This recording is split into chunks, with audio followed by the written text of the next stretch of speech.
for me to do that to all of you? And the answer is, like, I would just not do that. I have had some issues with, I'm not going to say gambling issues, but like, you know, enjoying gambling in the past. I've certainly downed money at gambling because I didn't know any better. I was a young, dumb kid. And I would hate for all of you to go through that pain that I did. And I think a lot of people view poker kind of like that, where the casino or the poker site or whatever views you as just a number that they can try to get some money from you. They're going to try to suck some money out of you. And a lot of poker players, whether they know it or not, they are using their list like random numbers that they can use to extract money. And to be fair, I extract money from all of you in a way that I think adds value. Basically every good business out there, well, not every good business, a lot of businesses out there add value to their customers. So how do I add value? I teach you to play poker better and enjoy this great game, right? And you all pay me good money for that. And it turns out I have one of the biggest lists of actual poker players. Email list. I have a very big email list of actual poker players. And that's valuable. The issue is that a lot of people out there, they have a list of, it's going to sound bad, people who like to watch video games, which isn't actually all that valuable, and I think they don't actually care about them. The thing is that I care about my people because I was them, right? If I did not have the help of many people whenever I first started playing poker, and even today I have the help of many people, I would definitely not be where I am today. This guy's kind of tight, so we're going to fold.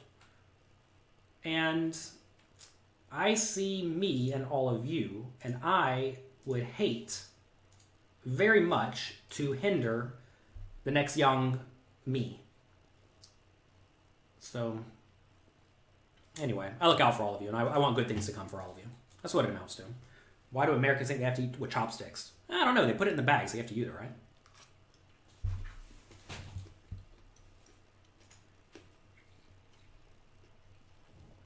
Does this sound bad when I eat sushi? I'm really hungry. I've been sitting here all day doing literally nothing. So they lost a fair flip here. That was an important one. I don't know what these chips are worth. It's probably worth a decent amount of money. Like $500 or something. Let's see. What is the starting stack in this thing?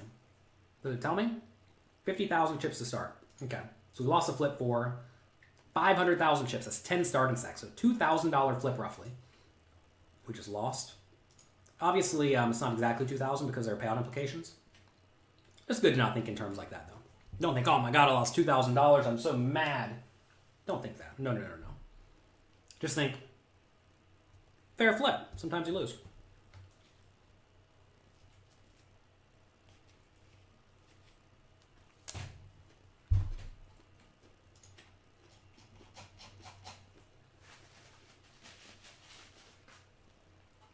Matthew said, thank you for sending the heads-up display. You're very welcome. Looks like literally 800 people left the stream. See ya. That's okay. I realize that's going to happen. Maybe I should make the stream shorter and just cut you all off at 8 hours. 7 hours. 7 hours.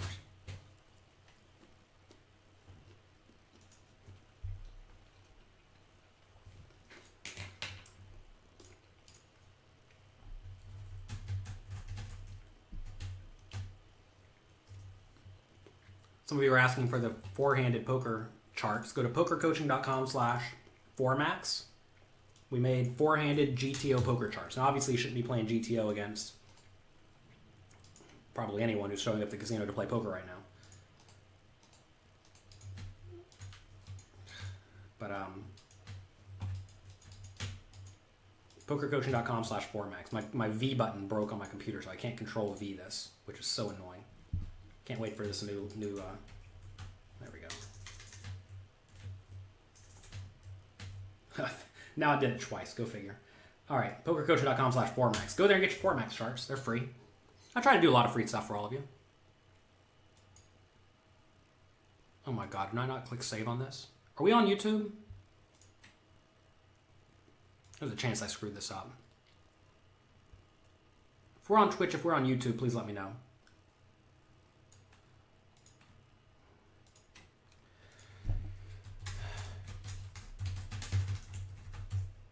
There's an actual chance I screwed this up. Hopefully I didn't.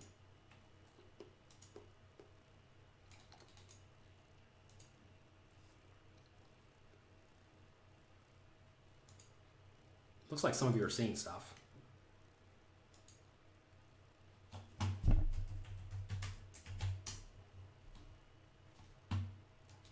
We are live on YouTube.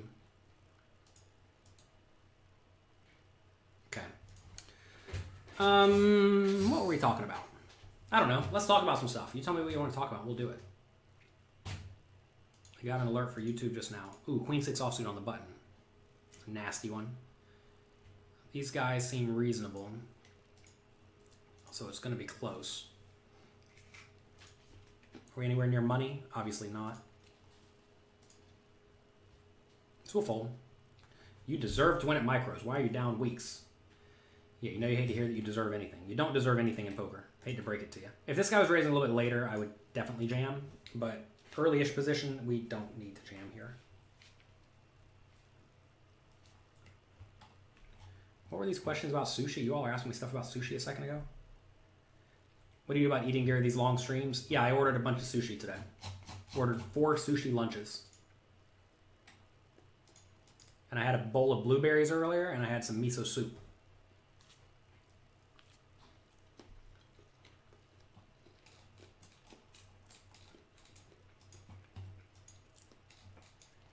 Yeah, the casinos want you to basically give you a promotional account and show you gambling there and having a good time. Which, you know, there's nothing wrong with that. But it makes it look like, hey, Jonathan Little won, so I can win too. Because, I mean, hey, if you're promoting a casino, you want to make the casino look good. We're eating Chinese food. This is sushi. We have a nice little plate of sushi. Nothing fancy. But I'll put the food in my mouth and be sustained for an additional few hours.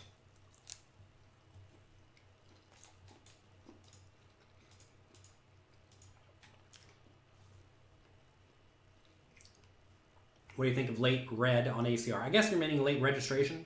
You've asked this about 5 times now. Sorry, I keep forgetting to answer it. What do I think about it? I don't know. I think obviously when you buy in late, your edge goes down.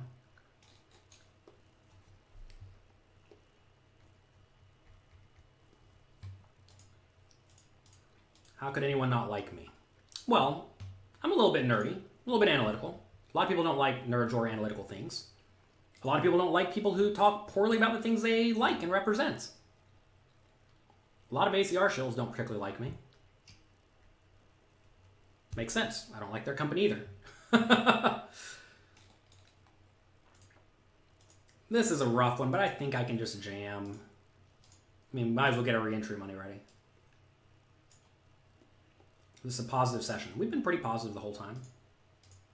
Oh, you mean money? No. We lost the $5,000 tournament twice. No, this is not going to be a positive session unless I win something.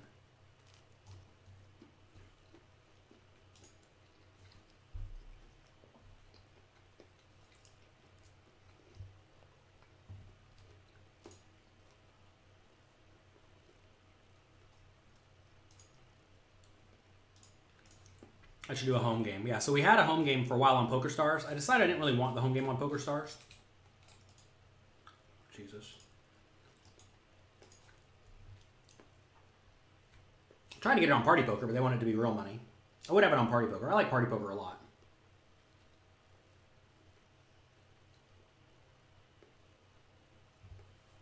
But it has to be for real money, and I need it to be for play money. I thought about opening it up on one of those various apps like Peep or Poker or RRR, but they cap you at like 400 people, and I know we have 400 members for poker coaching, so that doesn't really work so well. So there aren't really great options.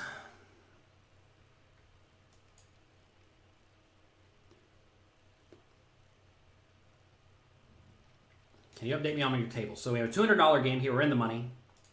Random $200 game. I don't know how many people left. 122. We're not doing particularly great. We've lost 2 all-ins in a row.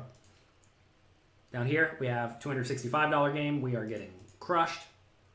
Over here, we have a $100 game. Over here, we have a $50 game. Over here, we have a $160 game. Not a lot going on here. We had a load, now we have none. Wasn't a good hour or two.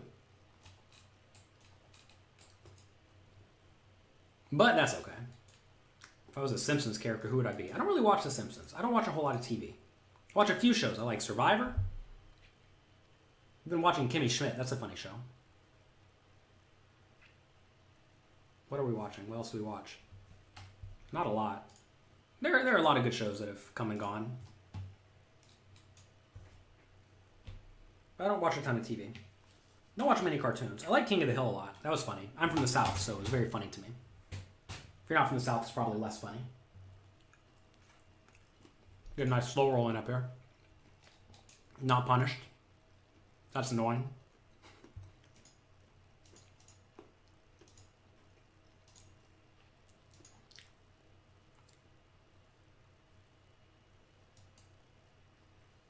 Jesus.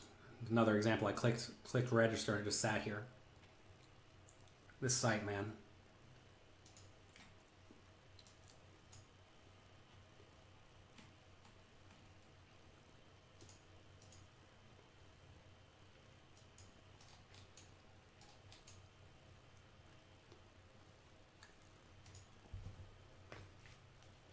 I want to thank all of you for being here with me today. We have some regulars who stuck around. Thanks for sticking it out, doing a little bit of effort. Where do I see myself in 10 years? Probably here. You all take good care of me. And I like doing my best to help take care of all of you. So probably still here. Joey Ingram said there are bots on ACR. I don't know. I don't know about that. I hear that, but you have to understand just because you hear something doesn't mean it is the truth. And it's a weird spot here.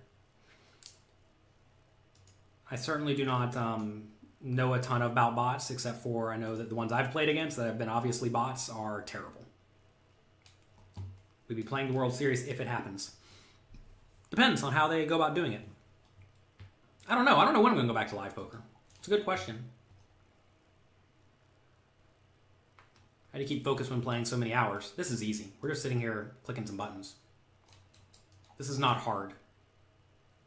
Is there anyone you like playing against? Or dislike playing against? We played against Darren Elias earlier, if that's actually him. He always is a pain in the ass. He cold 5-bet me all in earlier today. He always seems to just have it against me, which is annoying because he doesn't have it against anybody else. He's always bluffing everybody else's butt off.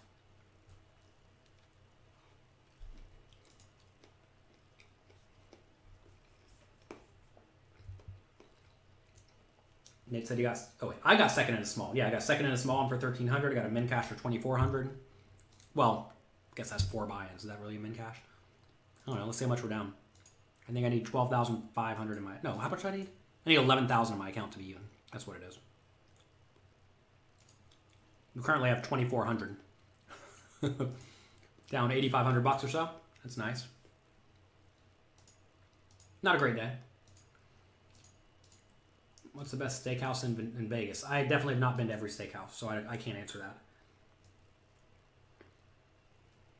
This is a little loose. I like cut. It's a Venetian, though. I don't particularly like the Venetian either. Sounds like I don't like a lot of things, but it turns out there's just a few things I actually don't like very much. And I'm not afraid to let you all know them. Like, I have no problem with Caesars or MGM or any of them. Which stats are on my heads up display? VP, this can't even tell on that table. I think we just want to bet here. VPIP, pre-flop raise, steal, fold big blind to steal, 3-bet, fold big blind to 3-bet, 4-bet, fold big blind, or I'm sorry, 3-bet, fold to 3-bet, 4-bet, fold to 4-bet, bet, flop, turn, river, fold to a bet on flop, turn, river, check, raise, flop, turn, river. We have the queen and the queen. Does poker coaching have 6 max sit and go training? No. I don't think so. Do we have any more poker coaching coaches coming up next? No one lined up. We've hired a bunch recently. We hired Faraz Jaka, who's great. We've hired Jonathan Jaffe, who's great. We hired Michael Acevedo. God damn it.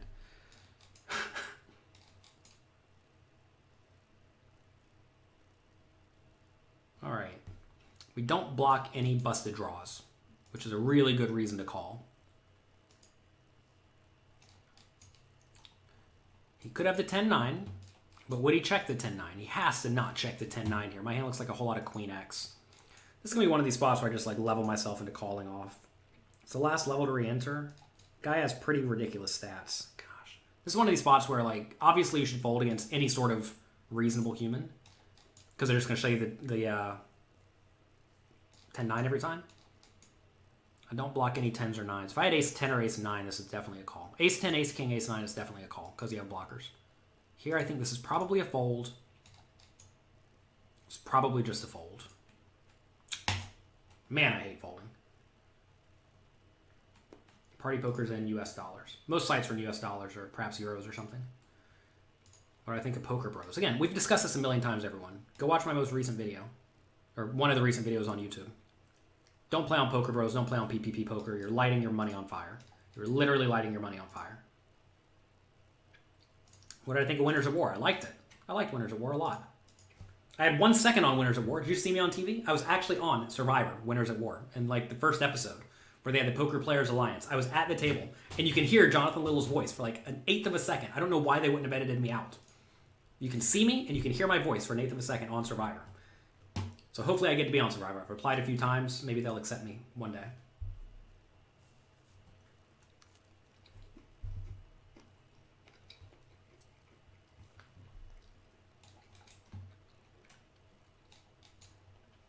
Uptime. We've been here since 1 p.m. Now it's 8:30 p.m. How many hours is that? It's a solid day. Solid online day. I'm telling you all, when I play poker, I'm all in on it. When I'm not playing poker, I'm not all in on it. To be fair, we quit on a few of the tables earlier. Oh, hey, did we get a double here? That's good. Do I ever load up more games? Man, I'm tempted to. How much did I say I have left in this account? $2,400. Oh my God, we're rich. Let's do what they have. Okay, if I wanted to load up a slew of more tables, we can do a $600 game. That's going to take forever, though. Oh, I lost again? Sure. Could play $100, a $50, a $50, $80. Some turbo things start soon. Man.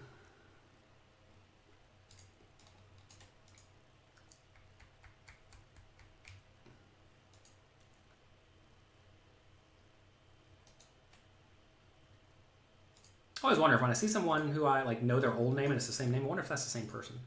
Here we have to call. This is unfortunate, but he's going to have draws. We have outs. He has the draw. Whenever you're in that spot, facing a, I guess you can call it a stop and go, where they call your pre-flop raise and then they donk lead flop. Even if it's good for the range, you should always call if it's no more chips.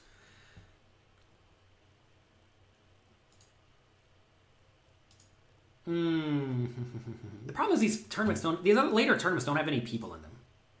That's really the problem. Like, look, if these things had like 1,000 people in them, I would play. But they have 200. It's like you don't even win any money, so you have to stay up all night and you don't make any money. I have to do an episode of A Little Coffee tomorrow morning. You all may not know this. 9 a.m. I have an episode of A Little Coffee. I'll be there. Do I coach players or an associate? I have associates who coach people, and I coach people. Go to pokercoaching.com. Check it out.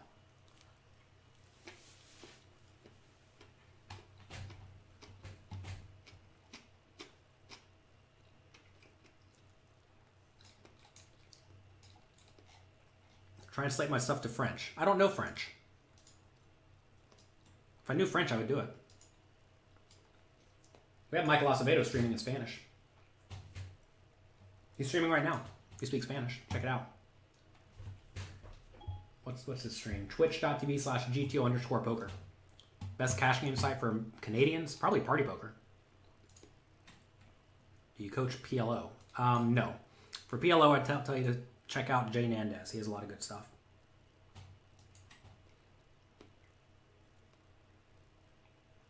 Do you change the amount you open based on position? No. Based on limpers? Yes. As there's more money in the pot, you want to raise bigger. I make roughly a pot size raise minus a little bit as we get shallower. Pot size raise is 3 times the last bet plus any additional money in the pot. This guy has no 3-bet, which is very unfortunate for me because he made it small.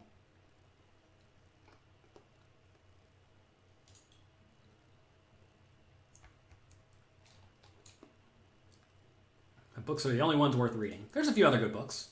Basically, all the books that I had my hands in making, I think are good. I'll tell you what they are. Ones that you may not know are quote-unquote mine. We have Modern Poker Theory by Michael Acevedo. I was a big help on that one. That took many hours of my life away.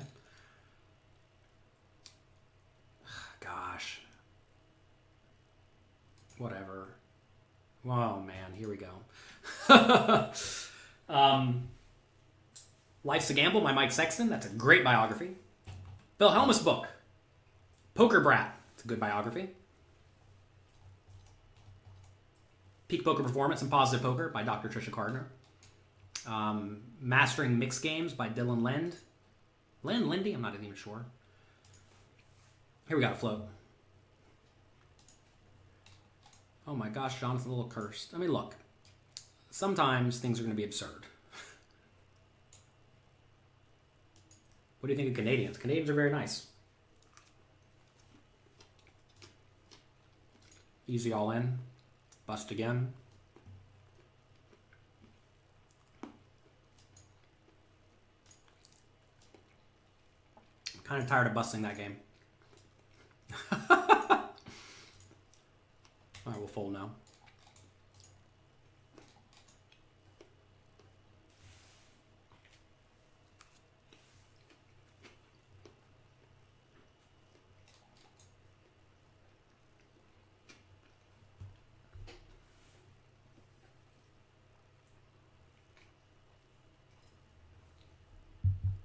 Jonathan will ship it. I would need to ship this one to be even for the day, I think. If I win, what do I get? 36K? We'd actually be up a little bit if we win. How would I rate myself at surviving? I think I do pretty great at it. How egotistical does that sound?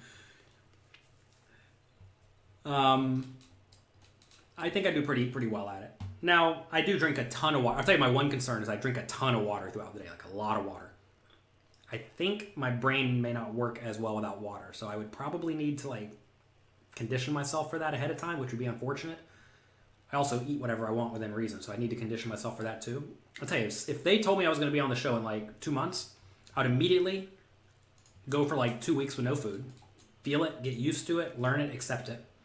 I would also get off water, get off so much water. I have rice on my face from the sushi. I would immediately get off drinking so much water.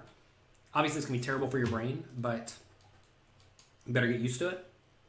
Those are things I don't especially want to do, but those are things I would do.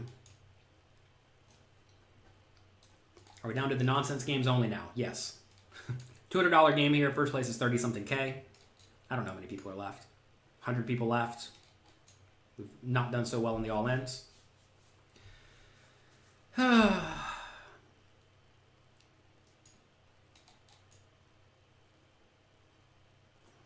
Just got started poker coaching. You love my channel. Thank you. I'm glad you like it.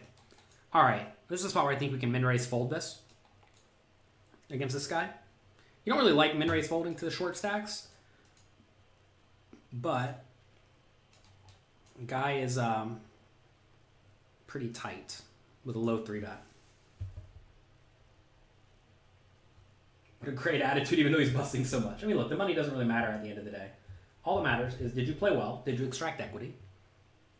Et cetera, et cetera. And I think we're playing fine.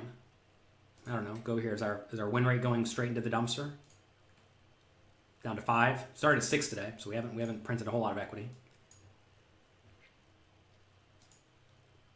Well, to be fair, we're actually running bad too, because before today we were at 11 big blind per 100 actual and like 6.5 EV big blind per 100. So we've ran a little bit. We've ran bad in general in terms of the cards, but we've also ran bad in terms of winning all ins.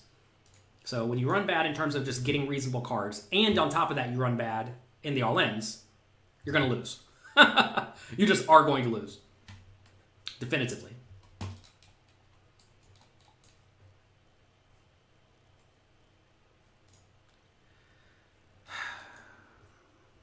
Not a good flop. I think we can check call this one time.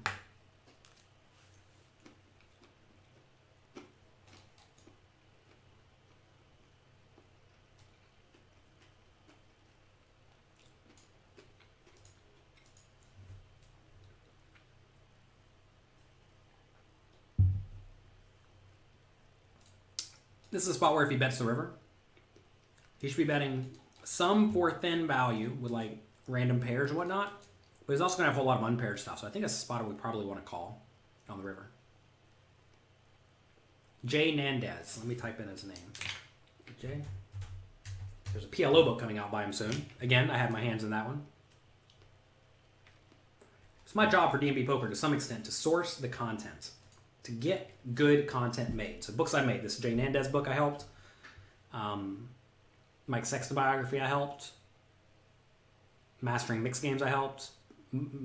What's that book called? Modern Poker Theory I helped. These are all like good, solid books. When's the next book coming out? August or July, somewhere there.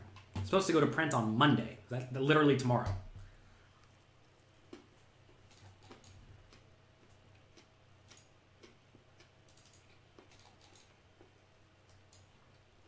Man, I was going to be in here, but no, I'm not.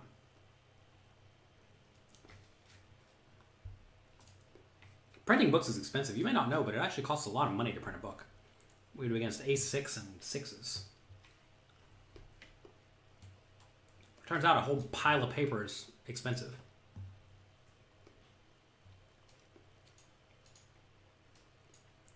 Here's the next book, by the way. Excelling at Tough No Limit Hold'em Games, featuring many of the best players in the world. Here we have Ape Styles, who is currently the crusher. We have Bert Stevens, Draft Ganger. We have Rob Tinney, he won the Sunday Million 2 times. Matt Brown, I learned a ton from Rich Hoadley. His name's Chips Fool. Super crusher. Luis has a great section on ICM. I learned a lot. Cavallito here, world-class PKO player. Learned a lot there. I learned a lot from all. I learned a lot in making this book. It's a good book. What do I think of new bomb pots? I don't know.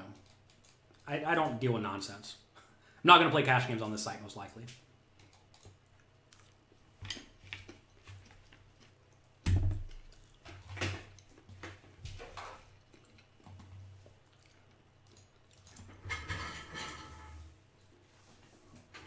This is the Phil Hellmuth book I worked on.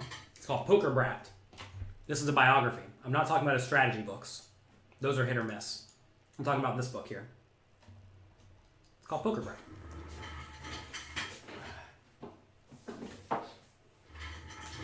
If you like poker storybooks, get Mike Sexton's book. It is AA+.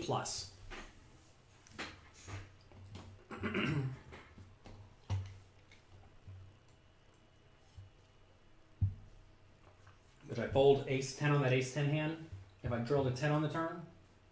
If he jammed, it's kind of weird for him to jam there. Because it would be a 4 straight. So I don't know. Probably.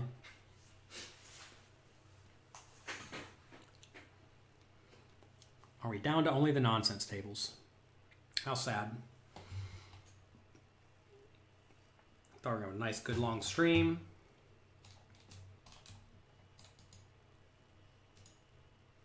Now we owe out money. And we even took second place in a tournament. We literally took second place. What is our overall Survivor strategy? I don't know. It's a good question. Don't be an idiot, I think is the answer. Be reasonably nice, but not too nice.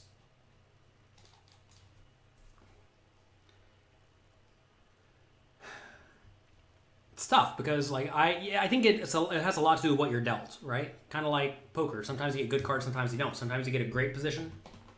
Sometimes you don't get great positions. And you can't say things like, oh, I would find a bigger, stronger man to hook up with because, not hook up with in bed, but, you know, be on teams with because that may not exist. Like you want a target, right? You don't want to be the target. You essentially just don't want to be the target, I think. I think that's pretty obvious, though. You want to be relevant, but not the target. I do know Garrett. He did very poorly on Survivor. I don't think I want his advice. I am friendly with Boston Rob. And he has lots of interesting ideas about Survivor. He's actually won it, so, you know, his advice is at least somewhat reasonable. I'm friends with Tyson, who's won it as well. I've had dinner with both those guys. I met Boston Rob right before the quarantine, actually. Here in New York, we had dinner right down the street. Actually, it was lunch right down the street. Who else? Jean Robert was on it. He didn't do particularly well. What's that lady's name? Some lady. I forget her name. I shared a car with her one day to some charity thing. My brain's terrible. She didn't do particularly well. No poker player has actually done particularly well at Survivor. No dedicated poker player. Like, obviously, Boston Rob and Tyson both play a pretty good amount of poker, but they're not like poker players in terms of it's their living, right? No one who had a reasonable living at poker has done well at Survivor.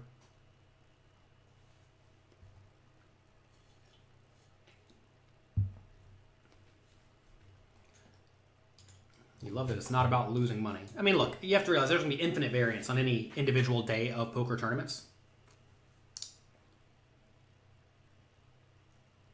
And obviously, we've only played, 20, 30, 40 games, something like that. We're only basically doing a half session today anyway, because we have no good runs. I mean, we had, what do we have today? We had a second place and a small one. We're in the money on this one. We're in the money in the $600 game, so I guess that's reasonable. And we made day 2 of the $100 game. We have to play that tomorrow at 1 o'clock. I will not be streaming it. There's something called Founder University, run by one of my friends, Jason Calacanis. He is an angel investor. He ran hot. He got in on Uber. He was one of the first investors in Uber, so that was good for him. Sixes.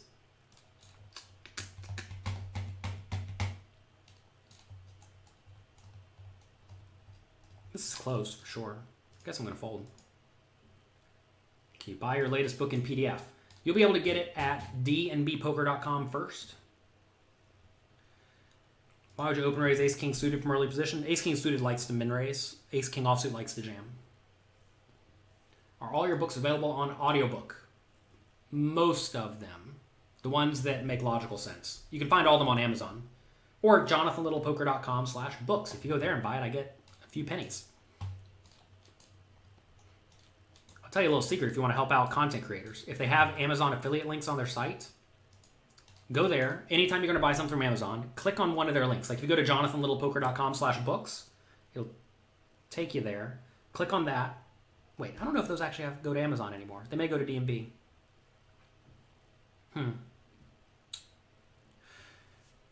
Go to jonathanlittlepoker.com and you look under like shop or store or something. Go there, find an Amazon link, click on that, and then it'll take you to Amazon. And then if you buy anything for the next 24 hours, Amazon will give me, I think, 5% of whatever you buy. So if you buy $100 worth of stuff, they give Jonathan a little $5. Might not sound like a lot, but that kind of thing does add up. If you get 1,000 people doing it each month, well, 5 times 1,000 is $5,000. What's my opinion on Helmuthos as a person and player? Player, obviously, is world class. He is really good at crushing the fish. He's made some insane folds against me. They're almost always right. So that's annoying. Almost always. Not always, but almost always. As a person, I think he clearly has some sort of mental issue, but obviously he's been nothing but nice to me. Always great. I've worked with him quite a few times. He's a little bit weird when it comes to working with, meaning, like, for example, the chapter in Excelling at No Limit Hold'em he wrote, he said, all right, I promise you I'm going to do it. Like, don't even mention it to me. I promise it'll be done by the due date. And I didn't hear from him for like 6 months. Then he turned it in. It was great. Same thing. We did a live webinar with him. You can, if you're a Poker Coaching Premium member, go to pokercoaching.com. We're going to jam this one. Go to pokercoaching.com, looking in the classes section, I think. Classes or courses, one of the two. Find stuff by Helmuth there. We had a king or a 6. Oh, that's good. Same story. He's like, all right, whatever, Tuesday, 6 p.m. in 2 months. Like, all right, don't worry, I'll be there. Didn't hear from him. He was there. Perfect. Perfectly well prepared. So I have nothing but good experiences working with Phil Helmuth. This guy is very loose if this is who I think it is, and that's an easy shove.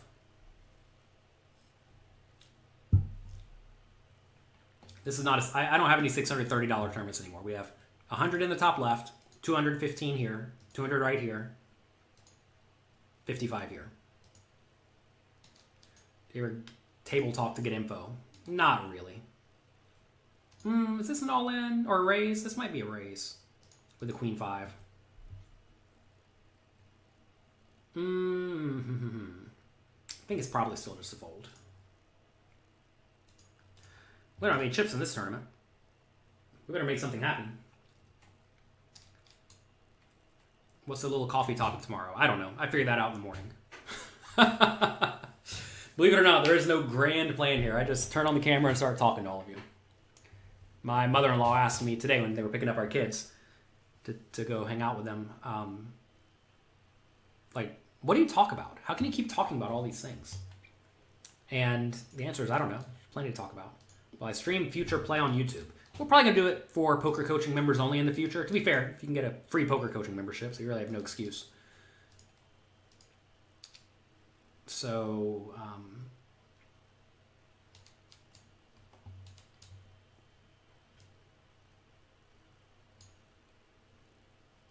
yeah. We'll probably do it for poker coaching members. We did it the other day for Faraz Jaka, and I think he had like 300 people there, which is pretty solid for a private stream. Keep asking me how to rate ACR card mechanics. I don't think the site is rigged. I've already mentioned this a bunch of times. A lot of people like to think the site may be rigged, especially if they're losing. But just because you're losing does not mean the site is crooked. It just means you're probably not very good at poker. To be fair, I think I'm down a little bit of money on the site, but I mean, I'm up a ton of buy-ins. So that's all you can really do. Easy call off. He has the ace and the 7 is suited. Wow, we hold. We're playing great today. What chair is this? This is an Arion chair. I don't love it. I've had it for about 10 years, though. Would I backstab a poker coaching member on Survivor? Yes, I would have no problem separating the game of Survivor from life. A lot of people do. I would have no problem with that whatsoever. What are Andy Duke and Howard Letter up to since the scandal? Andy Duke has become some sort of like weird business mentor type person. Not sure who's listening to her. She's definitely not really in the poker world. Howard Lederer tried to play at the World Series of Poker a few times, and people were very mean to him, so I think he stopped doing that. I don't know what they're up to. If they're smart, they would just leave.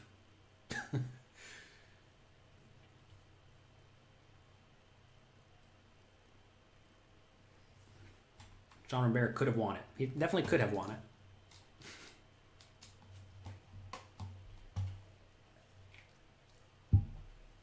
How many big blinds do you go into all-in or fold mode? It depends on the scenario. Does it change if it's a turbo tournament? No, it does not. Oh, speaking of those turbo tournaments, there were turbo tournaments that were starting. Good idea. Let's see. Can't even see what's happening on this site. Literally 6 people registering for this tournament. We're not going to play a 6-person turbo tournament. Oh, God. Who am I kidding? I probably will play it. But no, usually when we're all in or fold is when we have about 8 big blinds or fewer. That's when we're definitively in all in or fold, except for from the big blind. You can still just call a raise. Like right here, you just saw a guy raise. I called the big blind. You don't have to be all in or fold. If you follow a shove or fold chart, you're just lighting your money right on fire. Like you were completely lighting your money on fire if you only shove or fold. You're allowed to call. Calling's great. This is unfortunate, but hand's too good. Hand's too good. What are we going to do?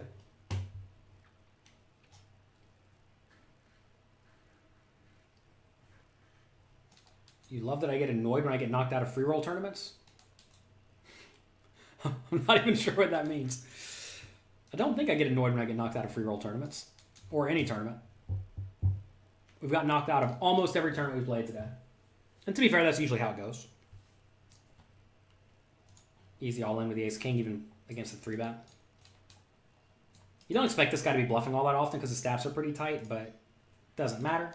Ace-king's great. A lot of people look at this and say, oh, but you know you're flipping. We don't know we're flipping. We have plenty of fold equity. We'll jam this ace-8 if they let me. Kind of near the money, but not really. If we were like on the stone bubble or something, I would fold, but we're not on the stone bubble.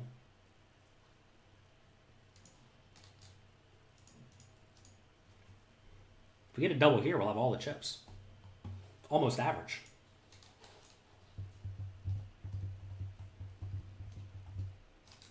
He clearly has something good. He probably has like 10s or jacks. I was debating it. It's just an easy call. Easy call with jacks or 10s. It sucks. You don't like it, but once you put in the 6 big blinds, it just can't fold. Maybe he has the ace jack suited. Did you ever read anything by Mike Caro? Yeah. It was good when people don't know what they were doing. People know what they're doing now. At least to some extent. The thing is, like, a lot of poker literature is very specific to specific games or specific times. And I think his stuff was very good for the time it was written. I don't necessarily think that's the case today. Although, to be fair, there are games where his advice would be good, right? If you're playing in soft games, then sure, it's probably fine. Can I cascade the tables again? Sure. No problem. What faces would on my poker Mount Rushmore? Well, obviously we'd have someone like Phil Ivey. He's great. We'd have someone like Doyle. He's great. Who else do we have?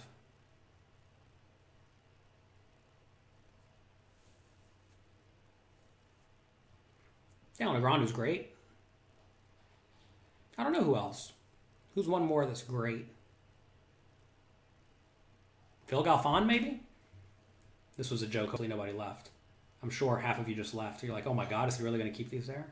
Nah, we won't do that. This one goes up here, though. Oh, we're having too much fun together, everyone. Where's Amy? She's in the living room watching television. The 6 max cash game stuff looks really great. Yeah. That guy just won, maker of that, Just GTO, won the warm-up here on the site 2 weeks ago for like 50K. How you take notes on your opponent. Clearly I'm not doing it. Probably should. Problem is I have this microphone right here. You can't see this. There's a microphone apparatus right here and the keyboard's kind of behind it. I just don't feel like it.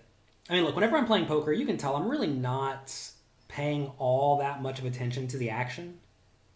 Because I don't think it matters all that much. Like, say we do see someone do something ridiculous. Odds I'm going to be at this table very long aren't very high anyway. And, like, say I do see them do something ridiculous, the stats will often indicate that I need to be aware of that type of thing. And also, sometimes, like, tight players just randomly do dumb stuff, but it's not random. It's, like, targeted, but you're not going to know how it is targeted. Well, look, Cavalito right here. I don't know if this is him. He is in Brazil. This is probably our Cavalito. Co-author of Excelling at Tough No Limit Hold'em Games. We just mentioned him. World-class PKO player, world-class poker player. This guy right here. Absolute crusher online. Evan says, Faraz Jaka stream was excellent. Yeah, if you liked that type of live stream, let me know. I mean, it's expensive to pay these guys to stream because, you know, got to sit here for forever. It's nice when I do it because it doesn't actually cost me any money. But, yeah, it's expensive to get people to stream who don't normally stream. I mean, that's really the issue, is that a lot of the people who stream regularly on Twitch, I'm not saying this is all of them, but many of them aren't world-class poker players, what it amounts to. They are solid content creators. They are entertaining, but they are not the literal best poker players in the world. When you have someone like Faraz streaming, who actually is, he might have one of the highest ROIs of anyone online or live. He, like, always wins. I don't know how he does it, but he literally always wins. He never plays, and he always wins. Or he rarely plays, and he always wins. Somehow he just gets it done. And to see people like that crushing it is very influential. I mean, the other day when Faraz streamed, he ended up taking 3rd place in one of those tournaments, and he's going to review it for all of you. So he played, like, I don't even know, 6 tournaments, cashed 2 or 3 of them, and took 3rd place in one? I mean, get out of here. That's absurd. It's always funny when they refer to Andy Duke as a top poker player. It's all about what you say. You know, if enough people say the same thing over and over and over and over and over and over and over again, it must be true, right? Kind of like ACR shills saying ACR is a good legitimate poker site. They say it over and over and over and over and over and over and over again. It has to be true. Has to be true. I'm pretty sure this guy can't re-raise because I can't re-raise, so we're going to call. What does a normal Sunday session look like? 10K, 12K, something like that. If I'm playing only on this site. There are a few other sites that are available. We didn't do it today, though, because I knew it would be slightly hectic. This is obviously a terrible spot. We don't love our hand by any means, but pot odds. Pot odds, pot odds. We don't have to bet the flop either. I think checking flop's certainly viable. This king is going to force me to pay off. He had a 7 and a 7. No reason to value bet here. He could easily be checking with king.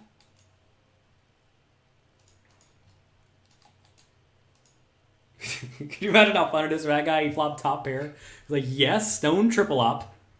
He had to fade an ace or a 7 only. What is your highest buy-in? Ever? Played a 100,000 pound tournament once. I bubbled it. I had aces against jacks. That was a lot of fun.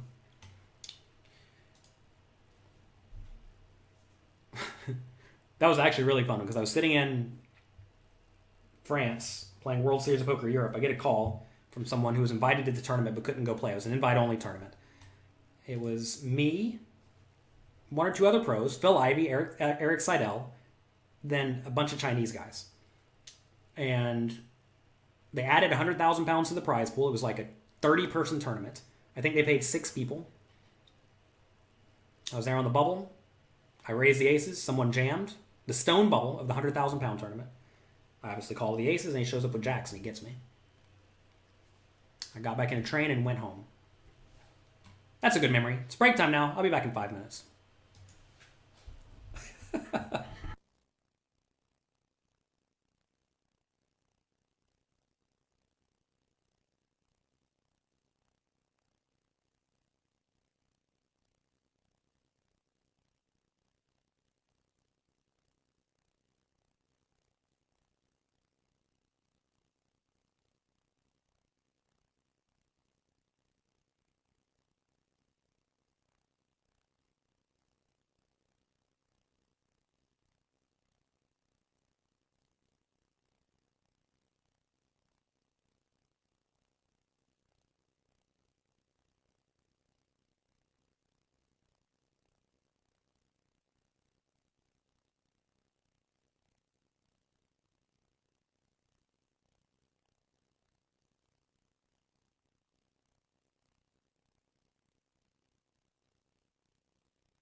So make sure this microphone's working. Appears to be working. Will we ever see an Alexander Fitzgerald stream? He used to stream a lot. He did it kind of like I did it, except for instead of talking during his streams, where we had all the tables cascaded, he would just cascade like 20 tables. And then he had hard rock music going the whole time, and he wouldn't talk. He would like stream for something like 6 hours, 20 tabling, hard rock going, all cascaded, not talking about anything. And then towards the end, he'd get a few deep runs, then he'd like chill out and start actually talking about poker. It was very funny. I mean, this was years ago. You have to realize a lot of these people, like myself included, I got banned on Twitch when I first started streaming on Twitch because I was streaming this horrible game called poker. And then a year later, Jason Somerville comes along, streams poker, and becomes famous. And it's funny how the times change very quickly. I mean, Alex was one of the early streamers as well. I was one of the early streamers. But we didn't go all in on it because, either didn't see the value in it or we had already made other ways to help others ourselves. Chip Reese or Stu Unger? The problem is I don't actually know either of them. I know everybody else I discussed putting on the list. I actually don't personally know Doyle. We've only talked a few times. But I've had like legitimate conversations with Fel Galfond and Negreanu and Phil Ivey. So I don't know if Chip Reese or Stu Unger were, in theory, upstanding people. I think they were, but I don't know for sure. And to be fair, I don't know any of these other 4 people are good upstanding people either. I just those are the ones that came to my mind. You're getting over the flu. Well, good luck. Yeah, standard thing I have to say every 30 minutes. This stream is not sponsored. This is not endorsed, etc. ACR. This is not a good poker site. I would highly recommend not playing on this site if you have any other reasonable options. There you go.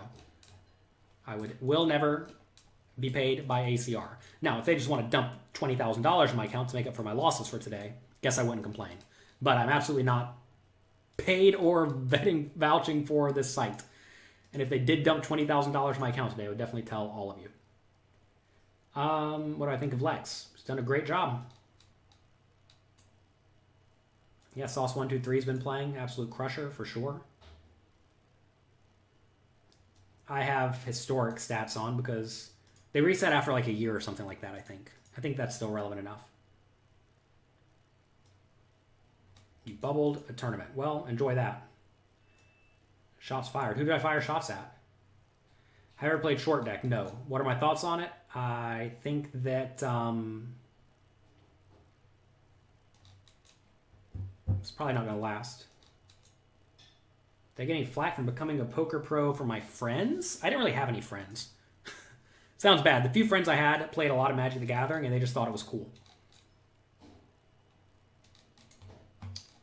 Because it was cool. I did not have lame friends. Lame friends, right? That's not the right word. Lame is way too aggressive. We're going to be behind right here. He has the ace and the ace. Hey, we got outs. All you can do is ask for outs when you're against the ace and the ace, when you have the ace and the 9. Amy does not watch the news. We do not watch the news. Let's see. Hopefully I'm not looting New York. No, currently I'm sitting here. How are the 30,000 tournaments going? I have no clue what you're even referring to. All right, so we lost here. Looks like we're going to bubble. That's great. Actually, not real bubble. Semi-bubble. Semi-bubble.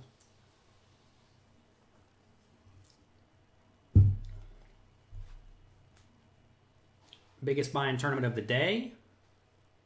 2,500. We lost it 2 times. One time we bluffed it off. Second time we had ace-queen against ace-5.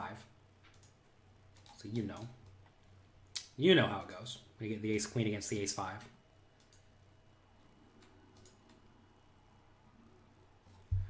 Hey, we have the 10 and the 8. All right, chop it up. Chop it up.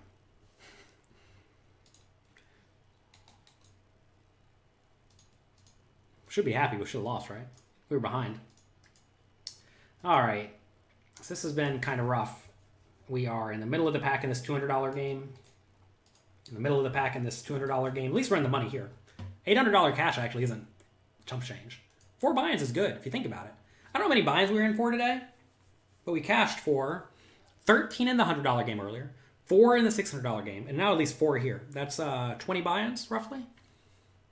I don't know how many buy-ins we put in, but it's got to be like roughly 20. Haven't played the full slate today. So, in theory, we're roughly even in terms of buy-ins, despite running poorly in terms of our Hold'em, or in terms of Poker Tracker. So that's pretty good. Anytime you can... Which basically was to say, like, if we were not down $5,000, it actually wouldn't be all that bad of a day. 5,000 from the two 2,500s. Like I said, you don't want a big spread in your buy-ins. That's not ideal. Assuming you care about swings and whatnot. Like, a lot of people, if they have big swings, they can't sleep, and they think about it, and they dwell on it. I will think about it for literally 2 minutes. And that was 2 minutes a long time ago. That's long gone and done. So, we don't have a problem sleeping. Man, what is this? This is the game where they don't know how to play? Oh, I'm going to jam this. I have to jam this in this game. Because who knows what these people are doing? We can still re-enter too. Yeah, we're in on this one.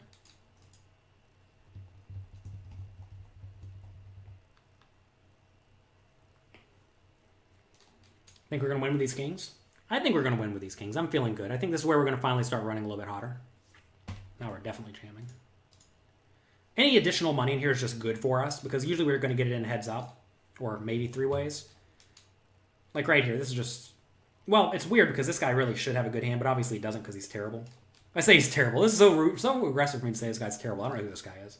We have 5 hands on him. This guy should have the nuts, but if he folds, it means he clearly didn't, which means he's terrible. If he does have aces, then okay, I take it back. This guy's range should be exactly aces. Maybe kings. Maybe. But obviously it's not. Oh, maybe it is. Maybe they got me.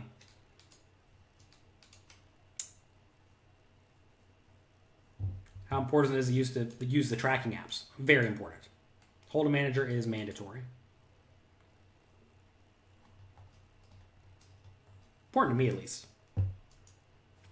As you see, I'm really, like I said, I'm not really paying attention to any of these games.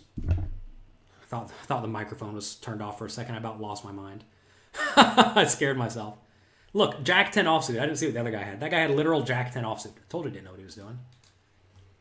It's a heads-up display free. No, you have to buy Hold'em Manager. Hold'em Manager, you can get it at jonathanlittlepoker.com/resources. And then, if you send me an email, support@pokercoaching.com, I will send you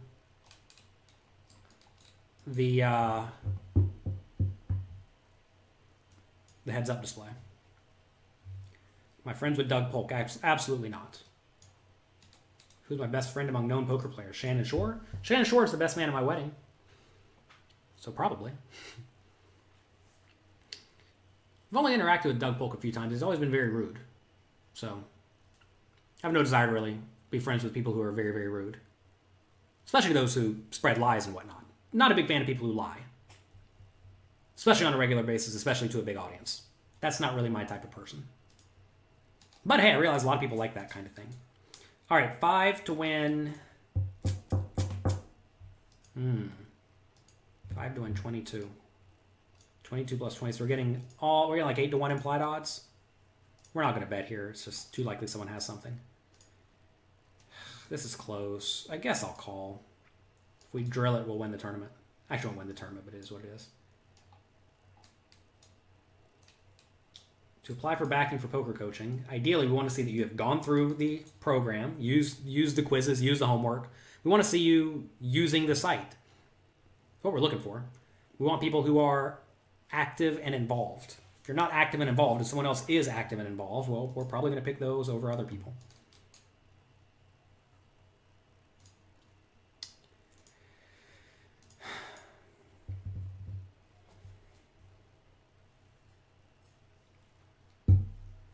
Actually, I take this back. That was maybe a little bit rude towards Doug Polk. Doug Polk, I'm sorry, that was out of line.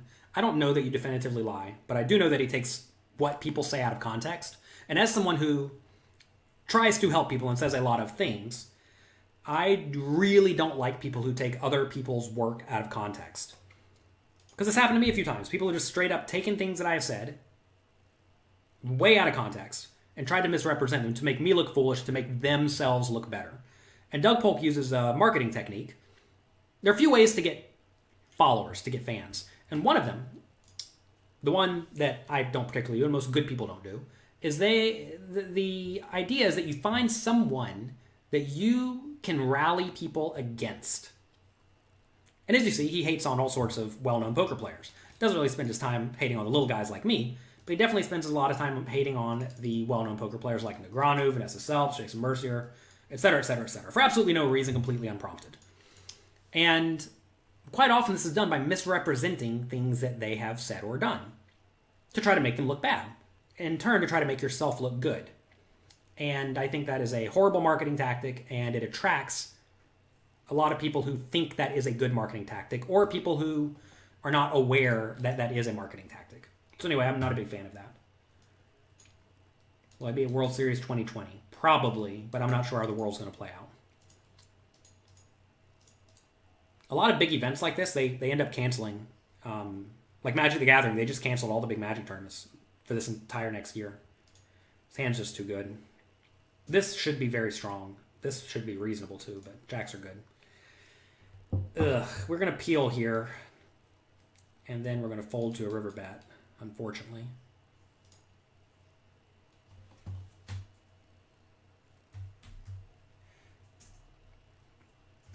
I'm going to look up system information for all of you. Keep asking what I have. I have an MSI, MSI, okay.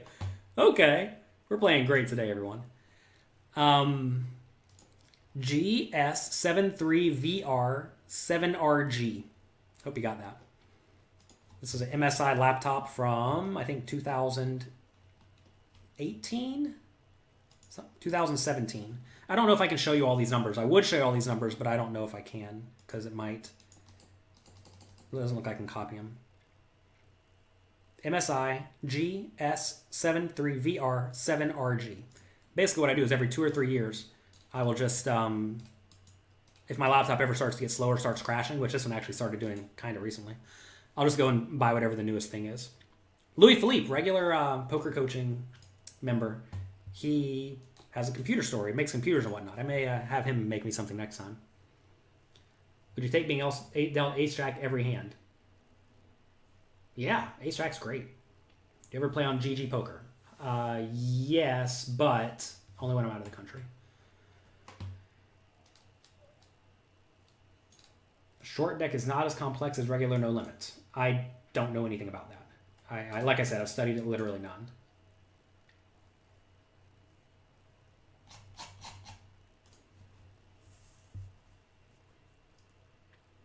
Queens, jacks. Oh, this online poker, huh? It's a hell of a drug. Hope you're all enjoying this today. We did literally lose 700 viewers earlier. Well, clearly don't go over 8-hour streams on this thing. Why hold a manager over Poker Tracker? Because this is what I've always used, and it's what I know how to use. Not a good answer, not a good reason. If I was grinding hard all day, every day online, I think I'd probably switch to Poker Tracker because I know that's what Pokar uses, and I would just take everything they give to their backies and use that. Pokar is a poker backing company that I advise. All their coaches produce the content for this book. So these are all Pokar coaches. And I would just do whatever I would do if I was going really deep on this, but I play once a week and it's not even a ton of volume, so I'm not so worried about it. Can you go over what the tracker is using me? Yes. We have down here. Do we have any game where I've actually been at the table for a while? Well, take a look at this guy here, Tang. V is VPIP, percentage of hands that he is playing overall. P is pre-flop raise, percentage of pots they raise.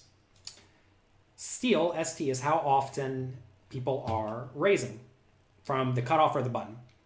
FBB, fold big blind to steal. 3B, 3-bet, right over here.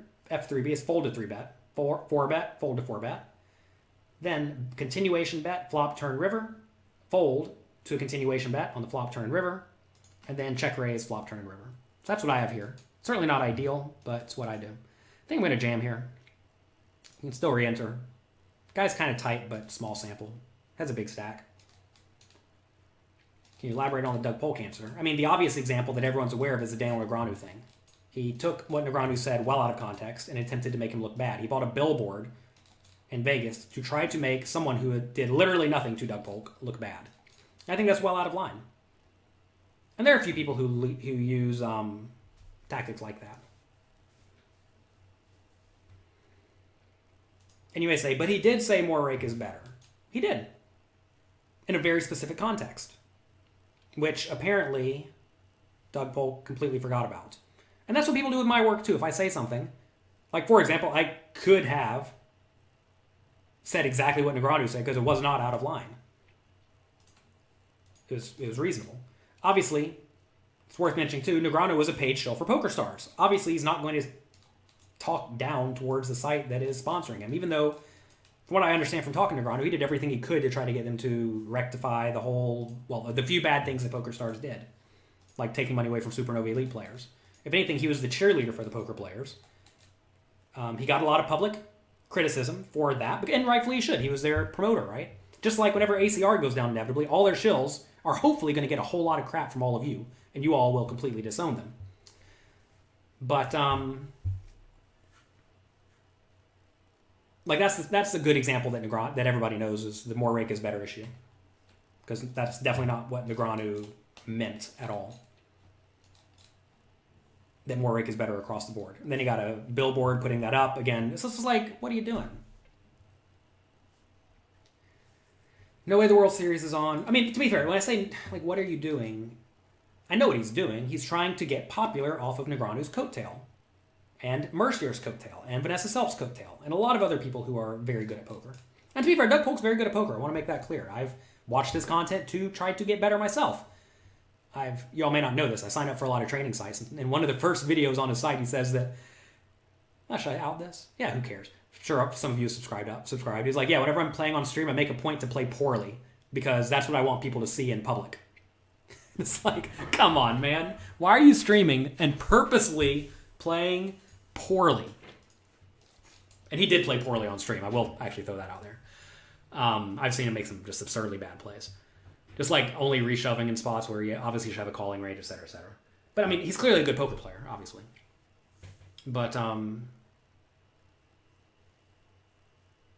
anyway, that's the answer. Takes works out of context.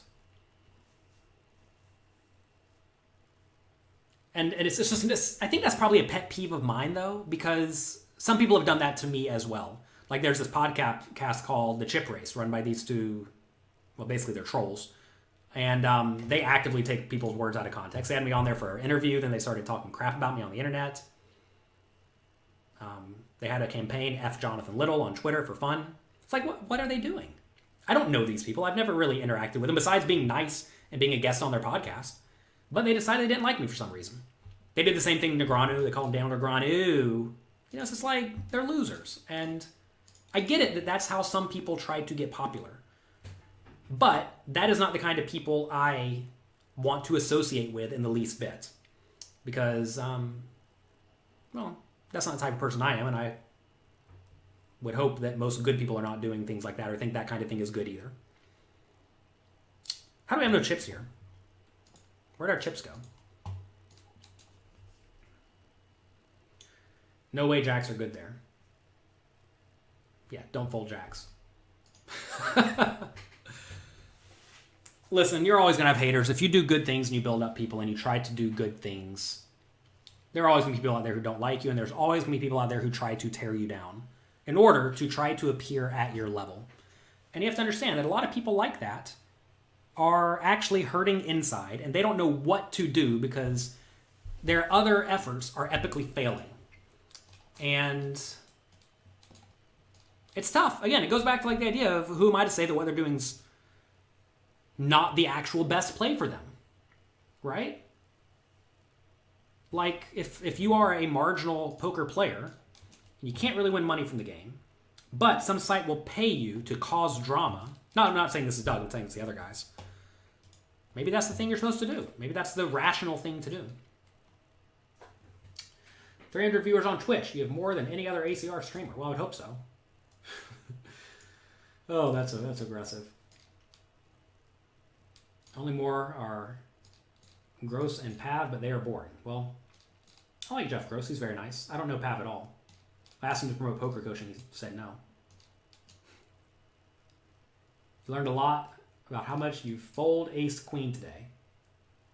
Guy min-raised under the gun. You had 30 big blinds from under the gun plus one and folded. Is that a 50-50 spot? Well, so that was a crappy spot where the guy had really tight stats.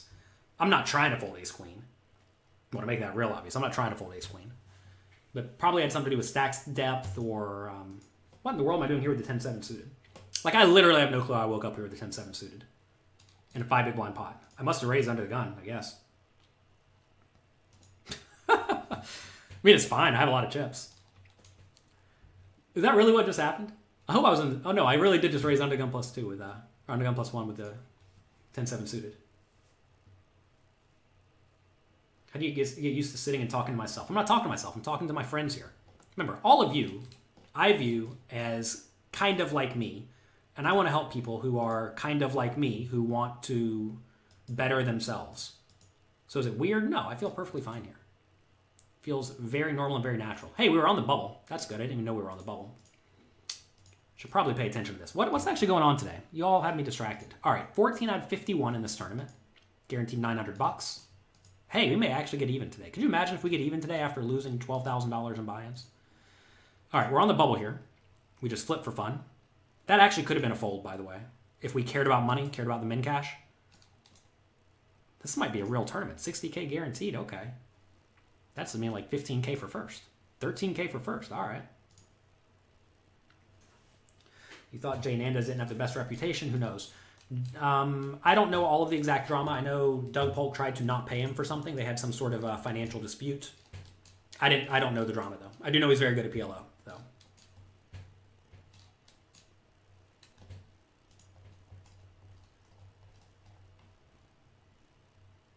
Again, I'm not privy on all of the random drama. I do know, though, that if somebody out there who works with me, Jonathan Little, do I just rip this? I think I do just rip this. We're going to get called here sometimes by this tight guy, but I think it's fine just to shove and clean up the equity. If one of my poker coaching coaches had some sort of a dispute with me over some amount of money, first off, I know I'm going to do right by everyone. You all may not know this, but I drastically overpay everyone. For a reason. Well, I'm not going to say drastically overpay. The coaches I think I pay pretty fairly. All my employees, I think I pay them a lot, right? And that's because I want them to be happy. And I found that when people are happy working for you, they're going to be happy doing the work. I definitely try to make the work easy for my coaches, and I want them to be able to make whatever kind of content they want. Because I know if I make it easy on them, they're going to keep doing it. The problem is poker coaching content's actually very expensive to get high-level stuff. I mean, right now, what do we spend? We spend, I don't know, 20-something thousand a month on content for all of you. And I mean, it's not cheap, right?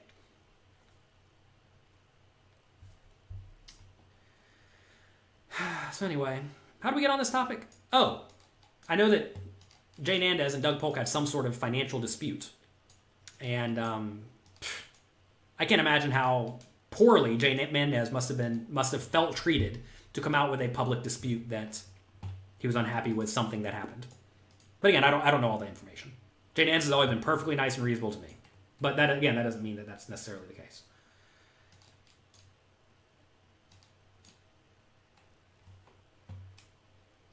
Good poker tracker stats will get you a shot at poker backing. You do not want to be backed, in my mind. Ideally. In the ideal world, you are not backed. In the ideal world, you pay your own way in the tournaments. And you grind up your own bankroll. And that way you don't have to give half your money to somebody. Now, I'm all for... I mean, look, I'm part of a backing company. And I back people frequently. But the right thing for you to do, if you want to have a good long-term profitable poker career, is to not be backed. What in the world game is this? Average stack is 15 big... Oh, average stack is 40 big blind. Wait, what's happening? Average stack is like 20 big blinds here, so we're all super shallow. YouTube algorithm found me today. Well, hello, welcome. I do not think the site is rigged, and I'm not worried about collusion at all in tournaments. Now, in cash games, maybe. But I'm absolutely not worried about that. You were so awesome, that's why you won the award. Well, you all are so awesome, that's why I won the award. Wolo, welcome. Glad you're enjoying the content. So yeah, pocket fives that go all in with ace jack and suck out on the river. What do you mean suck out? They were ahead. If they're ahead, let's see if he has pocket fives. If they're ahead, then how do they suck out? Also, who cares, man? If you get it in good and you lose, such is life. We played like 30 tournaments today. We've lost a bunch of them. What's the best poker training site besides poker coaching? I would pretty much always recommend to run it once. Okay, we lose. Oh my god, did I just miss being able to re-enter too? That is brutal. Brutal. You did not know Doug Polk was that way. Did you not watch his content? All his content was berating people and dragging people through the mud. That was his whole shtick. How did you not see that? I'm not trying to berate you here. But, Jay, how are you not aware that that is what he was doing? Runner Once has a lot of good high-level content as well. I like them a lot. In terms of courses, like individual courses, I think Raise Your Edge is probably the way to go, but I'm making a tournament course that is infinitely more in-depth. That's a good example of a course that was high-level like 4 years ago, and it cost $1,500 or something like that. $1,500 is absurd. I say it's absurd. It's actually not absurd for already very strong poker players. The problem is already very strong poker players don't really need it. KS actually has it right here. All right, what's happening here? Hand for hand plays over. We're 2 from in the money, but hand for hand plays over. Okay, good to know. Sorry, so we're in the money again. Let's give this red. Red. Okay. You keep your raise size the same at all times. I think in reality, slightly bigger is better, but it's such a pain to raise bigger on this site. I'd really prefer like 2.2 big blinds or something like that. After 2 hours in a tournament, you tell yourself, oh, I should have only played cash games. Well, play whatever you want to play. Clearly, you can do whatever you want. Wow, what is this? I think I limp. Guess I limp.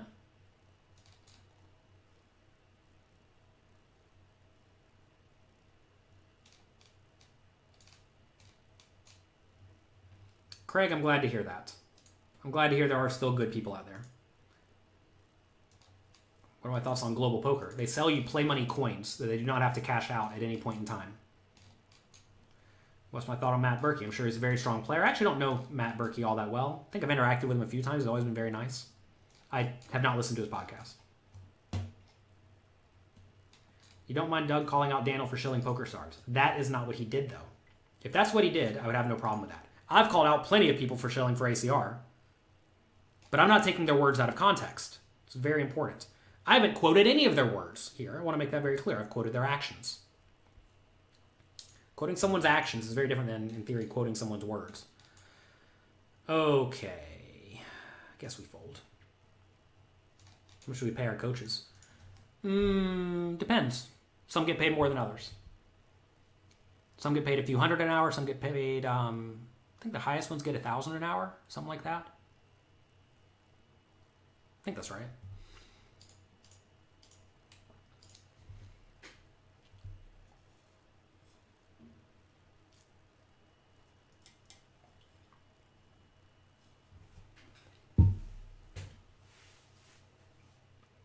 Important to realize that a lot of people just want drama. And the problem is that drama doesn't really help anyone besides people who don't care. And I want to cultivate a group of people who care. Should you use a heads-up display and a sit and go? Yes, you should use a heads-up display and sit and go. What are the stats? Same ones I have here. And also, I'm not really a stats guy. I know it may look like I am with all these numbers up here, but I'm not at all. These stats are what essentially makes me a field player. The fact that I am well aware of all these people's adjustments and the adjustments I should make is very, very vital. Like that is where a lot of my skill comes from. I definitely have a higher win rate on sites with a heads-up display than without. Like without, I'm just trying to play straight GTO, which leaves a load of money on the table because I'm not paying attention. You can tell I'm not paying attention at all to what's happening. You may say, well, then it's not poker, is it? No, it is poker. It's a form of poker. The king and the jack. Come on. Ooh, Oh, 7. Hello.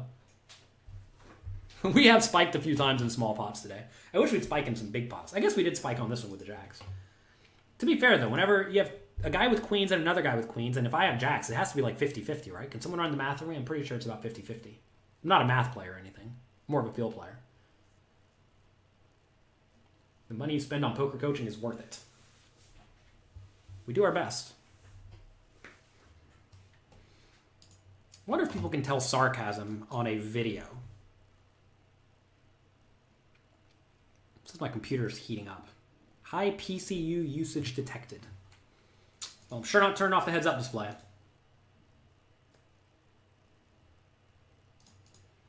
I'll always promote myself when I can. I have a training site for those who don't know. It's pokercoaching.com. You can get, I think, a free trial right now. You can check out the tournament challenge. We have a 30-day tournament challenge lined up for you, where you can test your skills for 30 days straight. Check it out at pokercoaching.com/tournament challenge. Oh, man. This feels like putting my money right in the dumpster. This guy has kind of loose stats. 100% steal. I mean, I think I'm just going to fold this, but this is a spot where I'm going to like just go against the stats because it would be so... Well, I say it's so silly. It's not so silly. If you get the guy like ace-5 offsuit, he's probably better off min-raising it than jamming it. I'm going to fold there. How do I put money into and out of this site? Bitcoin. Any chance for me to stream cash in the future? No. This is a rarity. You have to understand. Normally, I'm here with my wife and my kids on Sundays, and they're coming in and out and hanging out and making noise. And that significantly takes away focus. Maybe I just don't focus on you all and focus on them and just do my regular thing. But this is a very odd thing. What is the 30-day tournament preparation challenge? Every day, we give you something to study. It might be some quizzes, might be some videos to watch. I know 2 of the days are you watching me play sessions kind of like this. There was a session a few weeks ago where the kids were also out of town. I guess it was a month ago now. Where I recorded the whole day. We took a second and a third. So that was fun. But it's like basically just things for you to do every day for the next month to get good at poker. So anyway, check it out. I think you can get the first 7 days for free or something like that.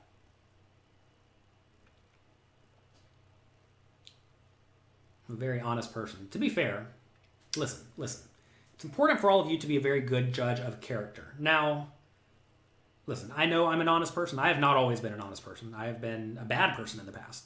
But in this world today, I am definitely about as honest as you can possibly be in this poker world. And... well, no, I am honest. What am I saying? Saying things like as honest as you can be in poker sounds weird. No, I'm honest in poker and life. And,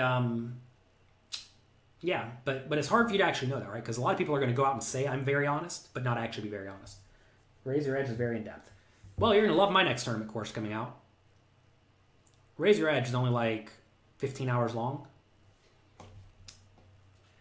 And it goes through some spots, but not all of them.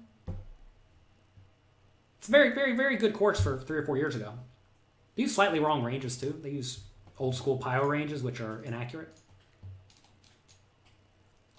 But it's a good, solid course. It's a good, solid course. We have a big app update coming out soon where we're going to be adding loads of GTO, Monk or Solver pre-flop ranges. There are poker sites out there, well, training sites out there that charge $500 a month for access to the same stuff. It's just going to be available for all Poker Coaching Premium members. Just available. One more perk. I think we just jam here. He's probably drawing dead-ish. Maybe I'm supposed to check. No, we'll jam. Doesn't make a difference. Obviously, we stack off. Ben CB is a really nice guy. I don't know a whole lot about Ben CB.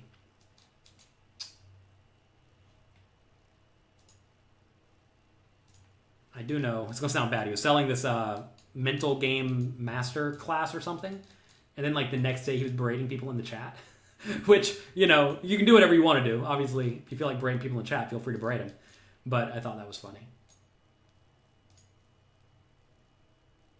All right, big shove. I mean, look, I just want to make this clear. I don't want to make it sound like I'm talking crap about anybody. I'm sure Ben CB is a very nice guy, and I have nothing negative to say about him. But just stuff like that, that's just kind of funny, right? Obviously, you can work very hard on your mindset, and you can have improved your mindset infinitely. And you can still have mindset problems. I mean, everybody has mindset problems.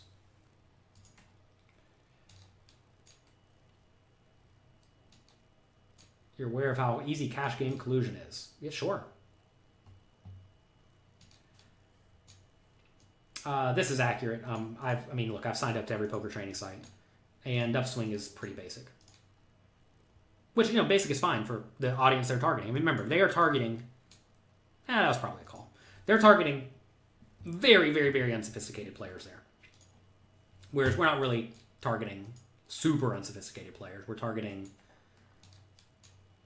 decent poker players who actually want to get good at the game. I think, so that's an interesting spot we could talk about, this ace-6 offsuit, where this guy's raising kind of snug, under the gun. I have this weird 11 big blind stack. There are payout implications here, some, not a ton. But you have to be careful defending too wide in this spot, and like ace-6, king-5, etc. are hands that really will get you in trouble in that spot. How you doing? I'm doing great. How are you doing?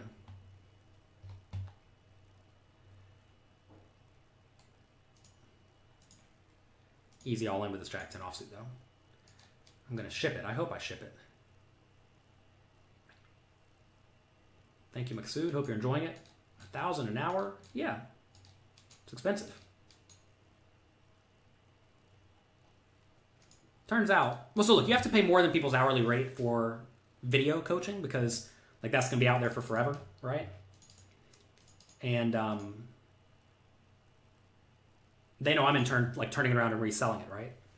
So in that instance, it's kind of like I'm the middleman. Obviously, I'm the middleman for my own stuff, but in that instance where I'm selling other people's stuff, you got to pay them a premium for recorded stuff. And it has to be good, and sometimes it takes a long time to make the recorded stuff. Okay, so we are going to lose this tournament sometimes here. But I think we have a pretty clear all-in. If he has a king, he's just going to call. If he has a queen, he's not going to have a queen. Could he have a 3? Well, we raised under the early position. He's not going to have a whole lot of garbage 3s. He is kind of loose. Fold big blind's 50%, though, so he's not going to have a whole lot of 3s. So I think this is a shove. We have ace of hearts, which is the obvious backdoor. So I'm okay with this. I mean, we're going to lose like ace 3, king 3, queen 3 suited, jack 3 suited, 10 3 suited, etc. But I think it's fine to get it in.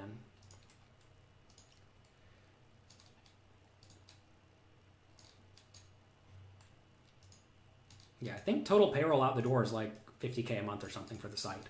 We also have a bunch of employees. You may not know this, but it's not just me. People wonder how I get a lot of stuff done. Well, essentially the answer is leverage. Did you say you cannot cash out of global poker? No, that's not what I said. I said that you're buying coins when you buy into global poker, and they are under no obligation to transfer that money back to dollars. They are for the time being. And I fully expect them to until they get seized by the government or they become insolvent. And then all those dollars, they're not going to owe out to anyone because when you bought in for gold coins. You didn't buy dollars. You know you were playing for play money when you played on that site. That's going to be their response. And you know what? It's probably true. I bet they're going to get away with it. ACR, it's obvious you're playing for real dollars here. There's no confusion. Ignition, same story. But global poker, you're playing for gold coins, which what their justification is going to be is if these people are dumb enough to play for gold coins for real dollars, obviously they thought they were playing for gold coins. And also, people buy play money chips on PokerStars all the time for real money.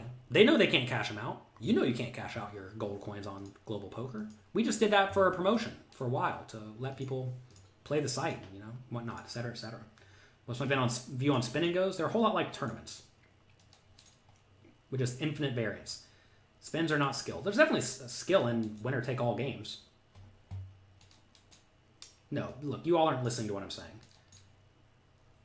Can I do quiz number 200 or 824? No, I'm not going to do that right now. I'm sorry. I'm using XSplit. But yes, it definitely does take a lot of whatever it is, computer usage or whatever. Do you like dark humor? I do like dark humor. Do you like trolling and sarcastic? I do not like trolling at all, because usually that's you taking stuff out of context. I don't know. I know funny when I see funny. Is that what some people say?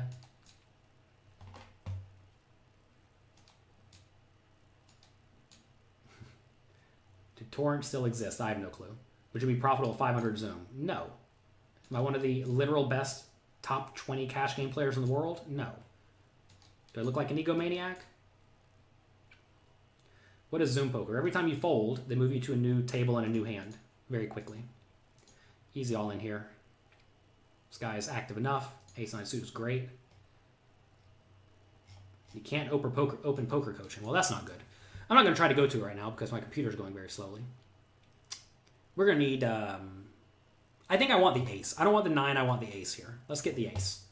If we get the ace, we can be happy. Oh, no. We did need the 9. Called for the wrong card. And they even gave it to me. Oh, no, they didn't give it to me. They just gave me a minimum cash. 245 bucks. Sure. Now, what do we do here? Didn't think this far. Didn't think we'd ever actually have 2 tables only.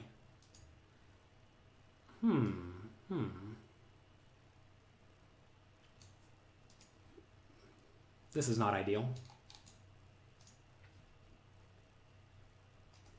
Michael Acevedo has his stream set up where they're side to side.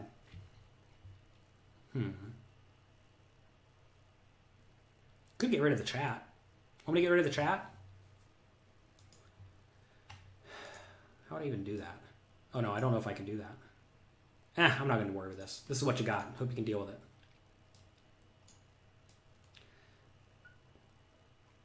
Okay.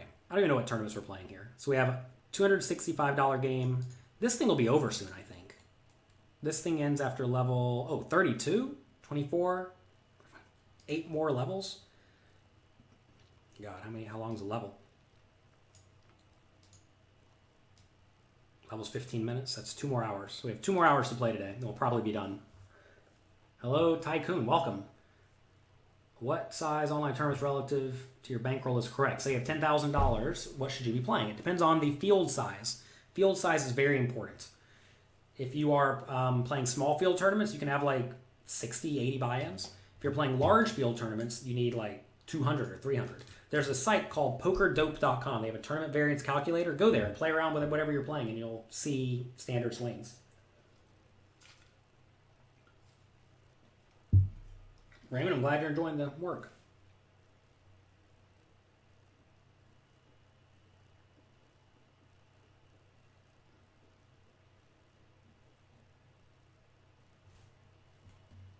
No clue what we're even talking about here.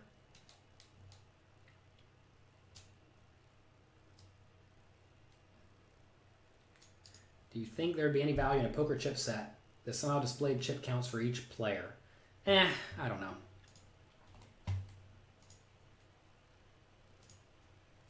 I don't think so. I mean, maybe, but like, I don't know. I mean, they've been talking about ways to make you, or ways for you to play live poker without actually touching the chips, without screens as well.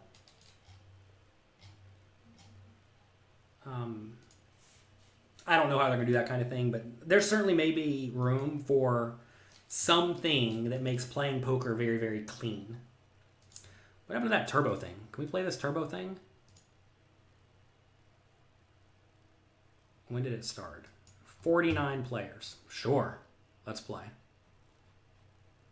All right. Couldn't help myself. You all knew I couldn't help myself. You were going to sit here and watch me play 2 tables at a time. I mean, you know I couldn't do that. You knew I couldn't do that, and you just sat here. All right. We'll play the 51-2. All right. How do we do this? Let's see. Now that I've screwed up my tables. Should we just do it like this?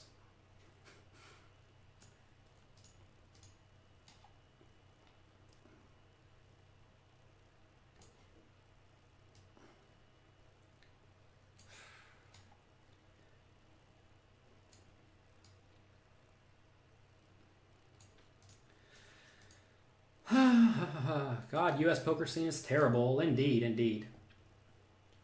Global is not from the U.S. They're from out of the country. I know that. They can still get seized by the U.S. government. Long time ago, in a galaxy far, far away, there was a site called Full Tilt Poker, and a site called Ultimate Bet Poker, a site called, what was it called? Intertops? No, Absolute Poker.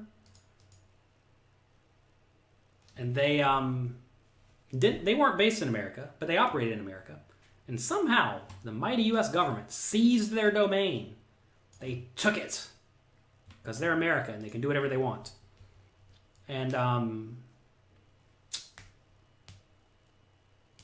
that can happen to Global as well, which is, as far as I know, it's owned by a publicly traded Australian company. But if the U.S. government gets wind of something and they get angry, they can do whatever they want. You just folded that 3-3 in the small blind to a steal. What pairs do you make the call? I don't even know if I saw that hand. Which spot? I don't even remember, man. I don't even know if I looked at the table. I'm getting tired. I'm an old man. We've been streaming for what? When did we start? 1? Man, not even half a day yet. It's getting hot in here.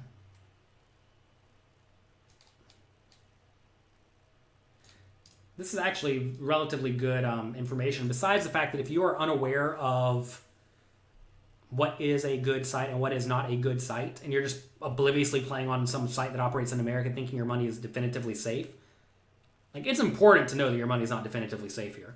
Because you know what happens whenever you think your money is definitively safe.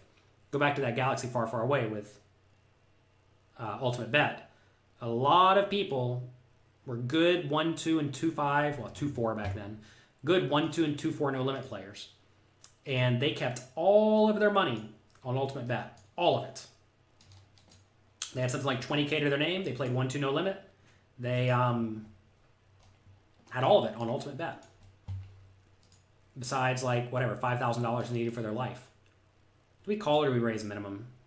I don't think I have any raising range here. And whenever that site closed, is this a lead? Like right here, I wish I knew what was happening. Whenever Ultimate Bet closed, all their money was locked up. And why was all their money locked up? Because they thought it was safe. So they had literally all their money locked up for a while. And that is detrimental. Absolutely detrimental to have all of your money locked up. And I don't want that to happen to all of you. It's a crappy river. Obviously here this sucks. Well, this is a good river now. Easy call. He has a... What does he have? A 3 and a 3? I think he had a 3 and a 3 for a set. If he bets river, we got a call. Thank goodness. He had a 3 and a 3.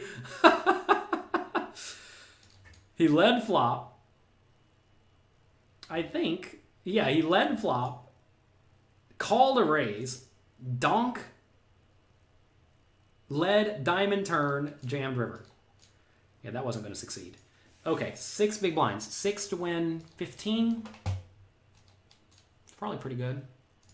Sure. He has a 10 and a 9. Okay. Fair flip.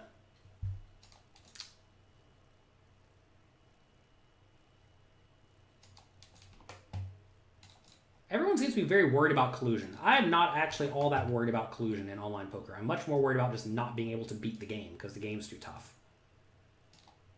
I'm telling you all, everyone who thinks you're being colluded in small stakes cash games, you are wasting your time with that. You instead need to be focusing on how do I get really good at poker. Oh yes, aces.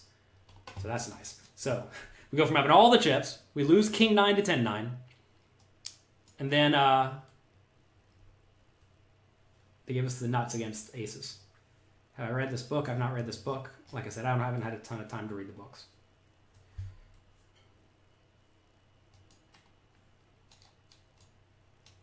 Does Mr. James start his poker journey yet? He plays Go Fish, not very well.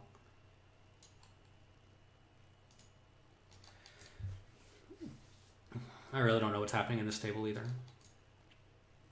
Probably shouldn't admit that as a professional poker player, but you know, it's the truth. Pretty sure. Raise, call, bet, check, fold.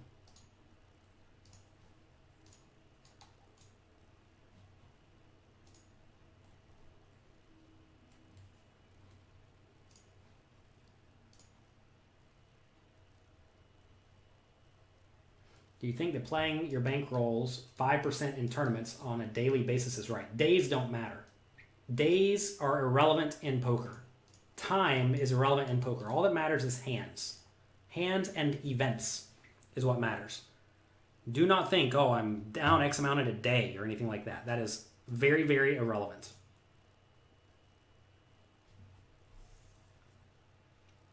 You sit and watch me sleep. It's a little bit weird.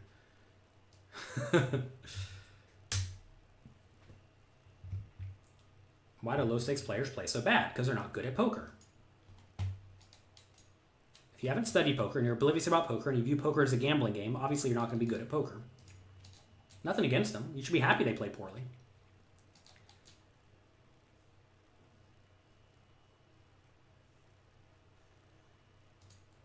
Joel at pokercoaching.com. If you are a premium member, as long as you're a paying premium member, you get access to all the content there.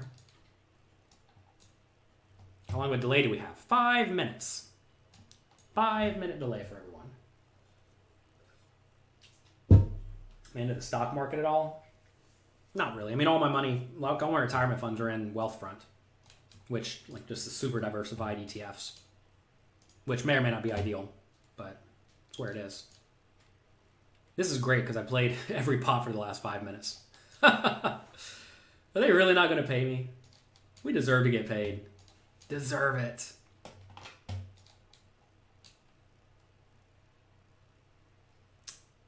This is where they get me. Do I ever get afraid that people will steal my content? No.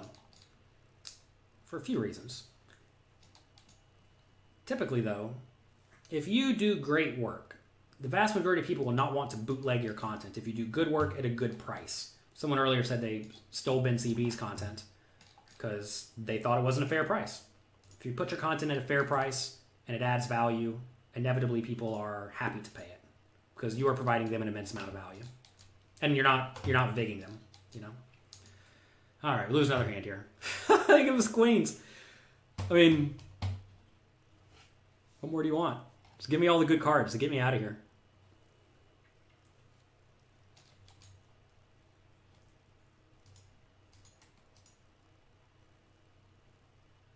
Also, you have to realize the people who are going to steal your content, they're not really your customers anyway.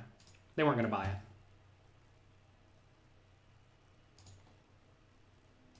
I mean, this is just fantastic. Win or lose, you got to be happy when you get good cards. I mean, under the gun guy just has to have a good hand here. And I have to look like a lunatic.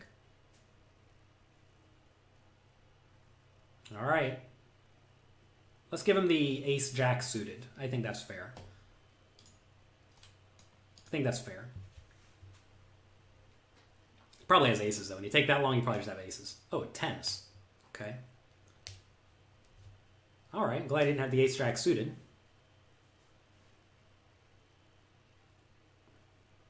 King and queen. We just have all the cards.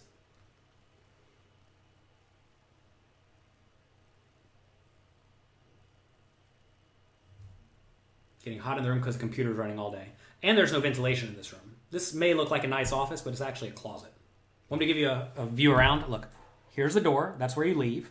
There's a painting. That's called Time Walk. It's a Magic the Gathering card. Let's see, raising some hands here. There's the top of the office. There's a little light. Yeah. Here's me. That's it. Michael Acevedo streaming over here, grinding it out. That's it. This whole office. Uncle Sam. If it ends in .com, it's seizable. It's true. We'll just raise. Fours are normally not so good, but we'll raise it. Wow, do I rip this in? This feels like a stinking spot. Problem is I can't really make it like 8 because if he jams, I got to call. It's only terrible when this guy calls me, I guess. Should we go away and we'll see what happens whenever we come back from break? Is that what we should do? No, we'll see what happens. We'll see what happens for all of you.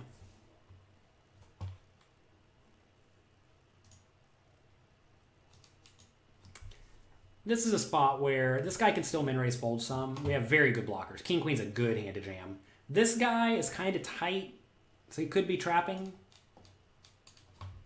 Usually it's going to be like jacks or tens or nines or something. I mean, I guess could have ace queen. But I think we have a lot of fold equity. Pokered In is a video showing 6 players playing in the same room in PCs. Yeah, it's fine. I was actually asked to go to China and set up a poker streaming house of some sort and teach a bunch of people how to play sit and goes back in the day. I didn't do that. All right, we'll take a break now.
Oh, hello.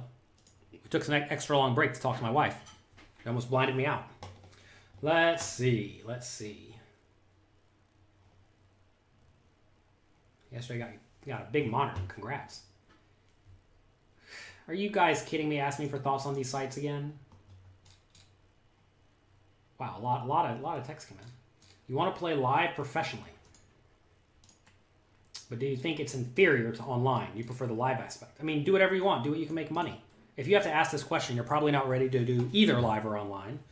But online is great to learn to play fundamentally sound, because you have to, because if you don't, you'll just lose all your money. You spent all day on this stream. Well, hope you enjoyed it.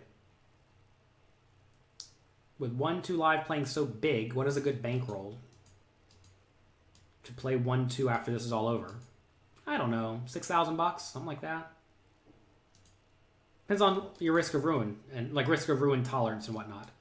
How much did he cash how much did he cash today? Anyone know?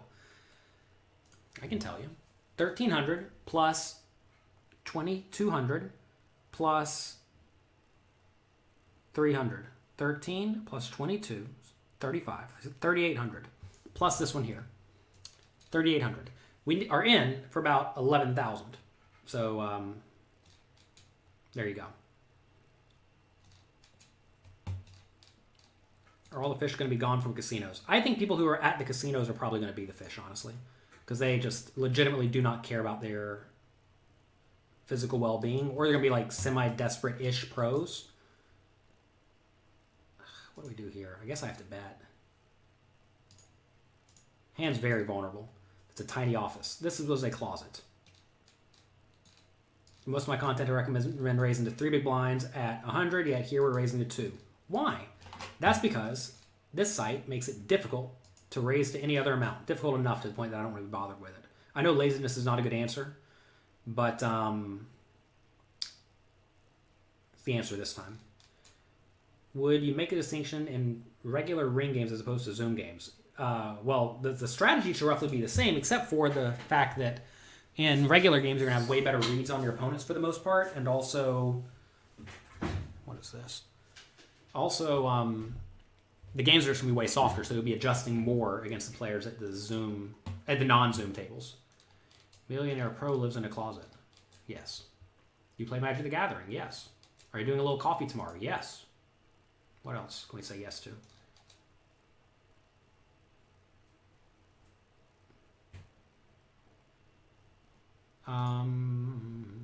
You don't think that a player with the username pokercoaching.com will ever be labeled as a lunatic?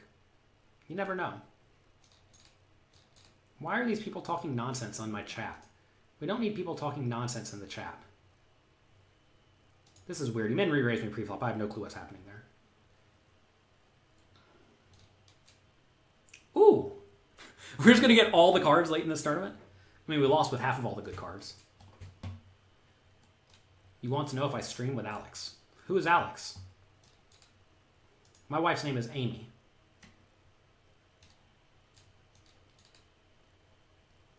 Okay, come on, one more jam, one more jam. Jackie, do it. Jackie.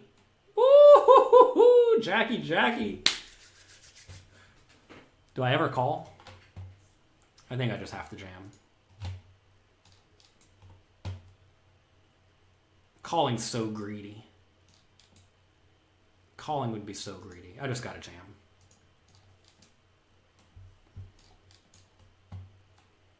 That would be maximum greed to call. 10-9 suited and an 8 and an 8. Well, spades is gonna get there. Wow, they both lost? I have a Black Lotus, yes. Am I really playing? Yes. You just opted into ACR rakeback program and out of some elite bonus nonsense. Good job. Get the straight rakeback. See some magic cards.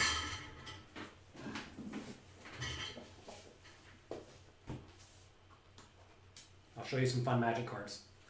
One day I'm probably going to sell these. Ideally, we'll get a whole load of money. Ever play Yu-Gi-Oh? No.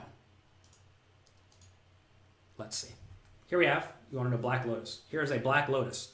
This is signed and altered by the artist Christopher Rush. There's Ancestral Recall. Signed and altered by the artist, Mark Poole. I have a bunch of bad hands, so this is just wasting time. We have a Time Walk. Signed and altered by the artist, Amy Weber. There's a picture of a Time Walk on the wall right over there. Don't know if you can see it. By Amy Weber. We also have a giant picture of Fiery Justice, but my wife hates it, so it's underneath the bed. We have 5 Moxes. All altered with dragons on them. Ooh, how cute. By the artist, Dan Frazier. These are all fun and good. I love art. I say I love art. I pretty much like art. I don't know if I love art, but there you go. Set of Magic the Gathering cards. Then we have a load of just like vintage stuff. Alphabetized by converted mana cost, etc., etc. I don't know. Let's pull out a random pile. See if you can see some cards you know. Guess we should play this poker hand. We have Dazes. You see Daze? I like signed cards. I don't know why. We see Echoing Truth. These are all cards that might be playable in Vintage and or Legacy. What did you all do to me today? You got Magic the Gathering going now. What did the boys do today? They were their grandparents. We have Master of the Pearl Trident, just in case we decide to play Merfolk. Ooh, this is a good one. We have a Merchant Scroll. You know Merchant Scroll? Altered. You see? To be like a Time Walk, or to be like Ancestral Recall. It's good stuff. It's so hot in here. You can tell I'm sweaty. Gracious me. And my hair is very long. Did I lose my mind? Did we lose our mind already? You have a high quality office compared to mine. Congratulations. The stream has done wonders for your mindset. Also seeing spots in 3-bet jam you usually wouldn't. Thanks for doing this. Oh, you're welcome. Always happy to help. Just began watching. Don't you trust the damn sites? I don't know what the boys did today. They're gone. They were their grandparents. You think online poker will result in digital chips? I don't think so. I'm a really good teacher. Well, thank you. You should make some template answers. Yeah, I should just do that. Anyway, we have a whole load of Magic cards here. I like signed and altered Magic cards. I have an Instagram account. I'll type it here. Let's see if I can do this. I have to get the thing out of the way.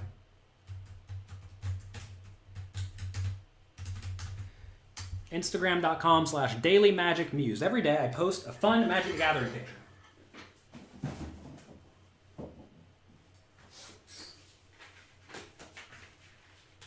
Do we show you more nerdy stuff while we're hanging out? Is this what you all like to see? You probably all hate this so much. You're like, get all the nerdy stuff out of here.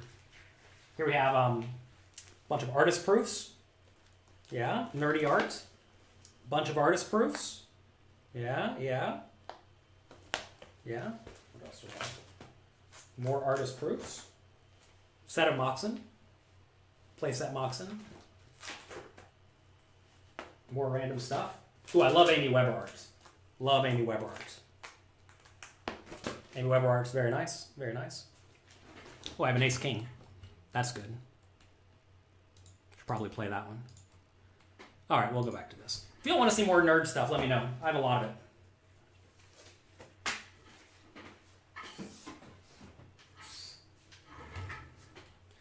Just click the plus sign to 2.5. Yeah. That's a good... I probably should just do that. So what are you telling me that you're in the closet? I literally am in the closet right now. No. Hey, we're 2 of 32. 2 of 32 is actually real.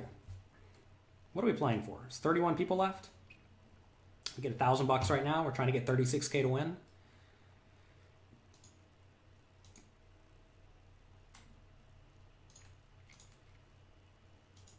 Do I know a Coimbra? I have talked to him a decent amount on Twitter. I do not know him personally, though. He's always very nice to me.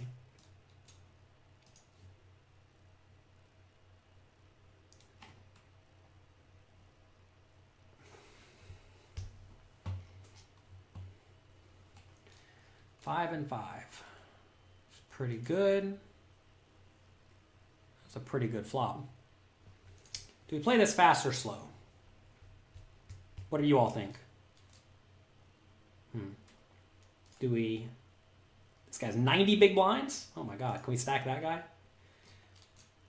I think we just bet here, because if we check, he's going to check behind a lot, and we want to bet kind of big. We're betting very polarized here. When you're betting very polarized, you want to be betting bigger, generally.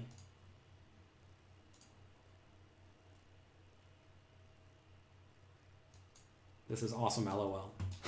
Does awesome mean actually awesome, or does awesome mean the opposite?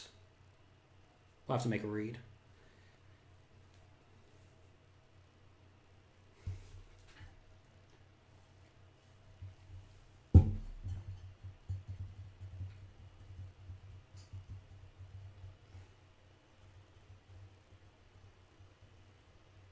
Hey, Michael Acevedo is still in this tournament. This tournament right here. Literally in this tournament. I think.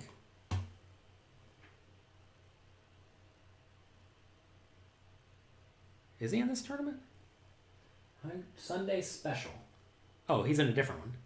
They had two 125K guarantees. Hopefully his is deep like this one. Wow, this guy's 3-bets through the roof. This is one of these spots where, like, yeah, the guy's going to have it a lot, but his 3-bet's absurd over a small sample. So you just got to pay. I mean, the 3-bet's bonkers.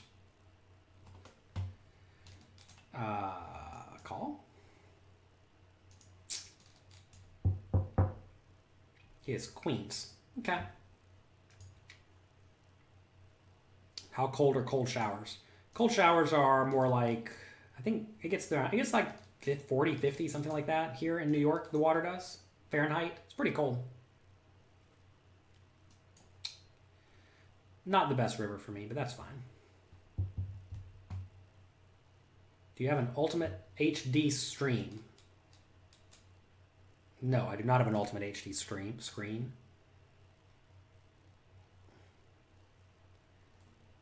How do you opt in to rake back on ACR? I send them an email.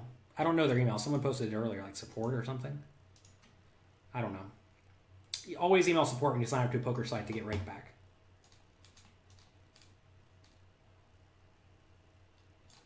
Martin Shore, support at pokercoaching.com. Is the Black Lotus worth more or less with the signature? Everything is worth what you can get for it. Typically, though, that particular artist stuff is very rare because he is dead. He no longer is with us. So his stuff is quite valuable, and he also didn't do what's called an alter. He didn't draw on a whole lot of stuff. So in theory, it's worth more. But you'll notice all of those, the Power 9 cards are actually pretty beat up. They were beat up unlimited versions. You don't really want to get the very good pristine ones, like the good condition ones altered, because those are probably worth more in very good shape. But if you get a rather beat up one and then alter it, it usually becomes worth a decent amount more. Okay. Whoever said they always favor the big stack on this site was clearly not with it. Did you used to live in Hungary? Very briefly. I relocated there. As you are required to do to get set up on the various poker sites. Did you go to New York Comic Con? No, I don't really have time for that kind of thing. I wish I did, but I just don't. Oh, this is so frustrating. Like, how did they not bet this flop? They should have just nailed it. Instead, they just have nothing.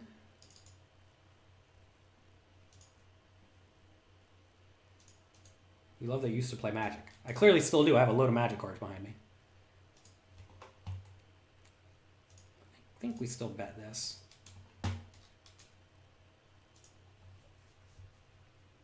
What's the max buy-in for your bankroll? Depends on what game you're playing. It always depends. What game are you playing? What are we trying to accomplish, etc., etc. Wow. Do we call or do we rip? What does this guy possibly have? I mean, I guess he could have a set, but why would he raise with a set? He really doesn't need to raise a set. This is going to be a lot of draws for him, I think. I think we probably just want to jam, but we're going to run into it sometimes.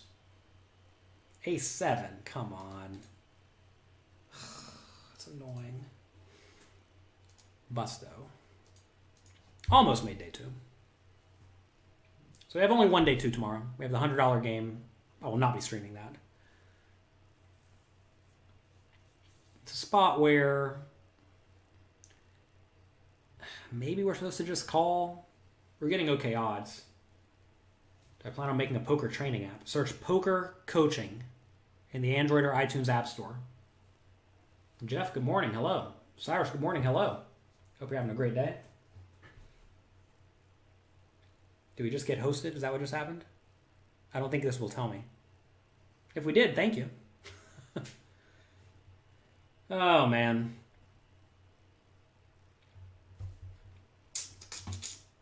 What a bummer.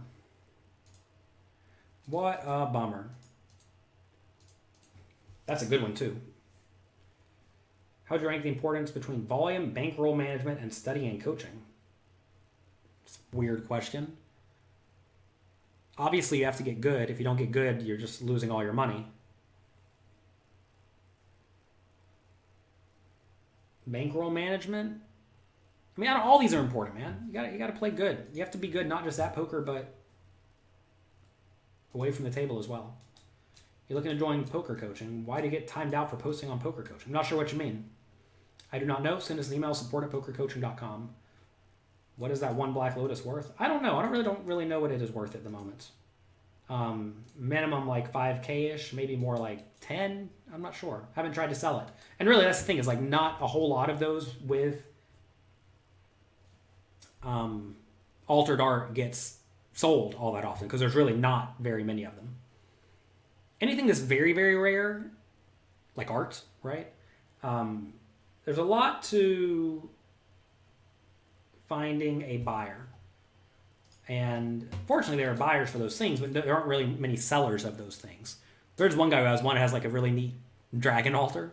There's a very rare card that Christopher Rush drew, the artist. It's a dragon, looks cute. Anyway, he wanted like 25K for it. Not gonna pay 25K for it. What's your best performance so far? At what? At poker today? We had a second place. We only got $1,300. We had a like 40th place. We only got $2,200. We're down 3 of 25. 3 of 25 isn't so bad.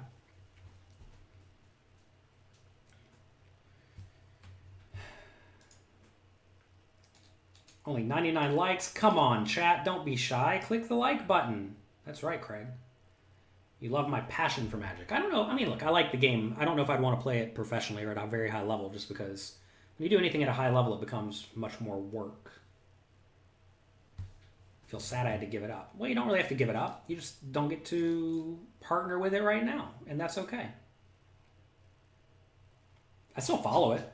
I'm curious what they're going to do with partners. You seen the partners they have? They are absolutely broken. I'm not sure who in the world let that out on the in the print. When does my review session start tomorrow? I'm not having a review session. I don't know what you're talking about. Tomorrow we have a little coffee at 9 a.m. I think my wife's going to be on it. We'll have an Ask Amy Anything, because our kids aren't here, so she can do whatever she wants early in the morning too. And then I have a coaching session with someone. Then 1 o'clock is when my tournament starts, but I'm doing this other thing called Founder University, run by a guy, Jason Calacanis, who's an angel investor. I met him randomly at Bill Hellmuth's book party launch at Sheryl Sandberg's house, of all the weird things that could possibly happen, where Jonathan Little finds himself. And I listened to his podcast some. I didn't know anything about angel investing, and he said he listened to my poker podcast some. So funny enough, we kind of both semi-knew each other. Anyway, he wrote this book called Angel. I would definitely suggest getting it if you care about investing in startup companies whatsoever. You can invest with him. I've invested with him. I've probably put $300K with him at this point in various startups, like 5K at a time. Get in there. Anyway, he has a 2-day long class, a virtual class. Normally it's only in person, but tomorrow he's doing it virtually because of the virus. How neurotic am I? I'm not exactly sure what neurotic means. Let's see. Neurotic means having or cause or relating to neurosis. What does neurosis mean? All right, neuroticism is a long-term tendency to be negative or anxious. I'm definitely not anxious. I'm just going to fold this. This is one spot where you should be kind of tight. I'm definitely not anxious. Am I negative? I don't think I'm negative. I think I'm rational. I don't know. I mean, like some people may view that as negative. Like I've been pretty hard on ACR today. I'm not going to lie. I don't recommend this site or vouch for it or anything like that. But I don't think that's negativity. I think it's just straight up honesty and looking out for all of you. Remember, you all pay my bills. You all support me, and it's my job to protect you. So I don't think I'm very neurotic. Seems weird for his own site. Don't know what this means. Any sports collectibles? Not really. I have a baseball Oral Hershiser signed. I beat him in a tournament, and he signed me a baseball. That's in my closet somewhere. Should have it out here.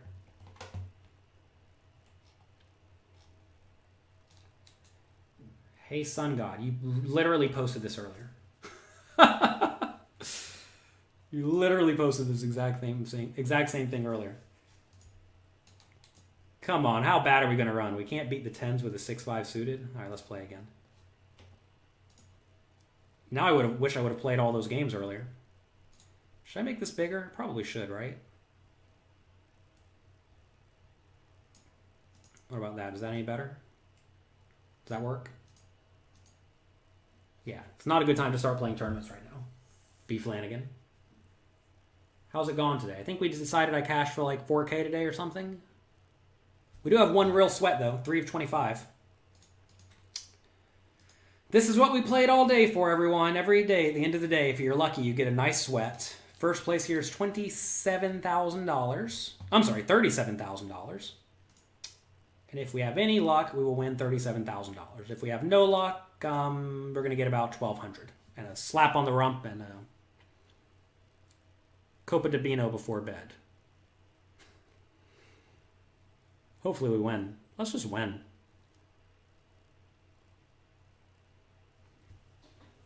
Is rakeback better than loyalty points? Probably. I don't know. I'd much rather have 27% rakeback where at least I know what dollars I'm getting and whatnot. Make sure you collect it, though.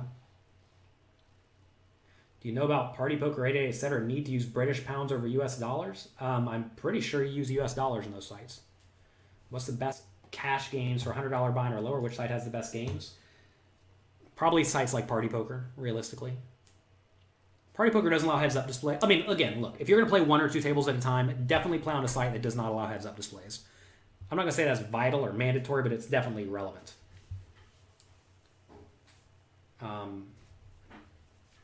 So I would definitely recommend playing on a site like that if you're playing semi-recreationally. Is MTG art going to peak or fall off? Old school stuff's always going to stay high. Well, I say always. Always for the next 30, 40, 50 years. You have to realize a lot of stuff that has nostalgia peaks when the people who have nostalgia for it get to be like 50-ish years old. So roughly people my age, I'm 35, are the people who are buying up Magic the Gathering stuff now. People my age who have a decent amount of money are now getting whatever Magic the Gathering collection they want, and they're getting whatever Magic art they want, etc. As people like me get a little bit older and get even more money, that stuff's going to continue to go up. But then once we get to be like 70 or 80, who's going to want that stuff? Who has nostalgia for it? Well, the answer is no one then, or very few people. And then it dies off. If you ever watch the show Pawn Stars, there are some people who come in there selling collectibles.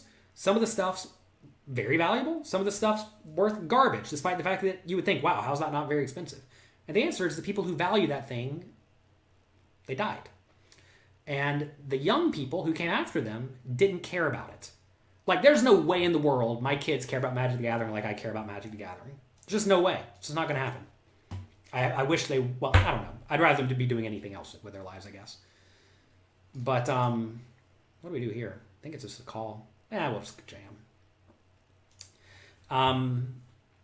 They're not going to have the nostalgia for it. And nostalgia is what drives up these giant prices. We need to fade a 10. Well, now we need to fade a king. The card's flipped. All right. So anyway, when will the peak for Magic the Gathering stuff be? I don't know. Give it 10 or 20 years. Then it'll start dying down. So, you know what I'm going to do on those Magic the Gathering cards in about 8 or 10 years? If my kids don't like it, see ya. Do you believe in Skalansky's gap theory? What do I mean? Do I believe in it? Look, David Skalansky did some good things for the poker world. A lot of his content was, well, let's just say it's antiquated. Nothing wrong with antiquated content, but there you go. The gap theory is the idea that you have to have a stronger hand to call than you do to raise, but no, that's not true. It's just factually not true. You multi-table at the same amount of tournaments tables for a non-heads-up display site. No, I do not. We need a 4 or an ace. Okay, okay. Okay. Yeah, listen, if you're a good poker player and you know how to use a heads-up display well, you should play on sites where you get to use that advantage. That is an advantage that you have. So given you get to use that advantage and have that advantage, you should use it. You should not be venturing out too much. Now, you should probably play various sites like, I don't know, like say you can play on Party Poker, the Sunday Million, for example. Should probably be playing the Sunday Million. What about, I don't know, GG has random, I don't know, $100 games with infinite people. You should probably be playing those. But then what that would end up looking like is a bunch of games with heads-up displays. And then like 2 or 4 tables on the side. Not a lot, but some. This is a psychology class or a poker class. You know, I studied psychology in school and it was nothing like this. So this is a poker class, I guess. First year playing poker, you joined my website. Just won your first ACR tournament a couple of weeks ago. Congrats. Good job. Thanks for all the content. You're welcome.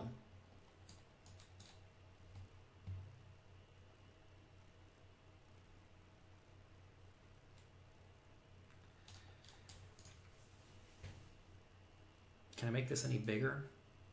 The problem is it's going to like cover up my stack when we go like this. I guess that doesn't matter, does it?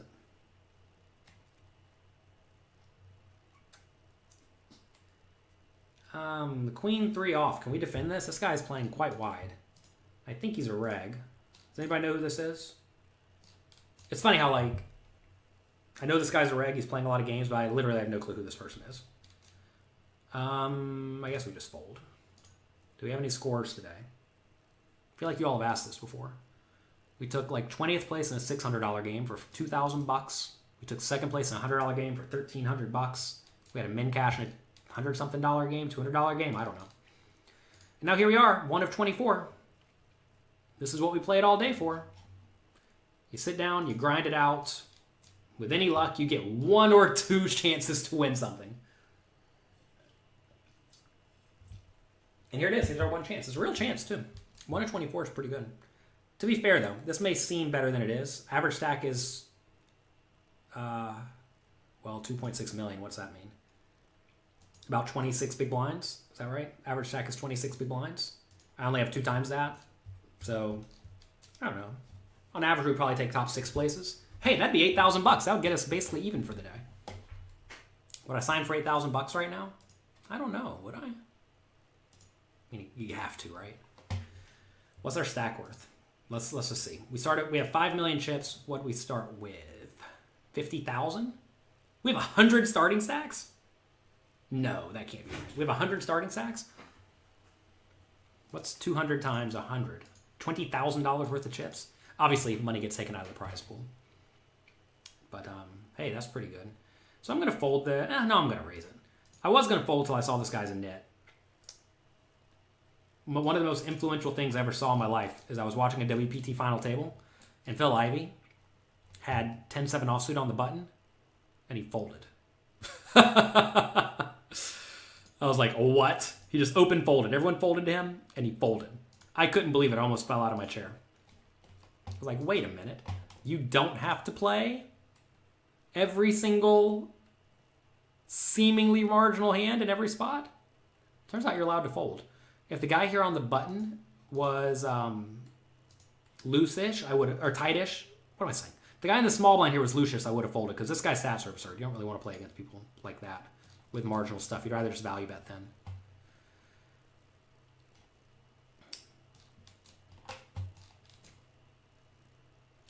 Let's see. Gains with HUDs pay for themselves. Yeah. How do you take notes on other people? I don't. How many notes have you seen me take today? This guy's the 4-2. Oh my god. Obviously, I'm not taking notes. If you've been watching all day, I'm clearly not watching notes. How much volume do you need to put in to get rake back, or does it matter? I don't think it matters. I think you can just email them and say, I plan on playing a bunch. Can you give me rake back? And they'll say, sure.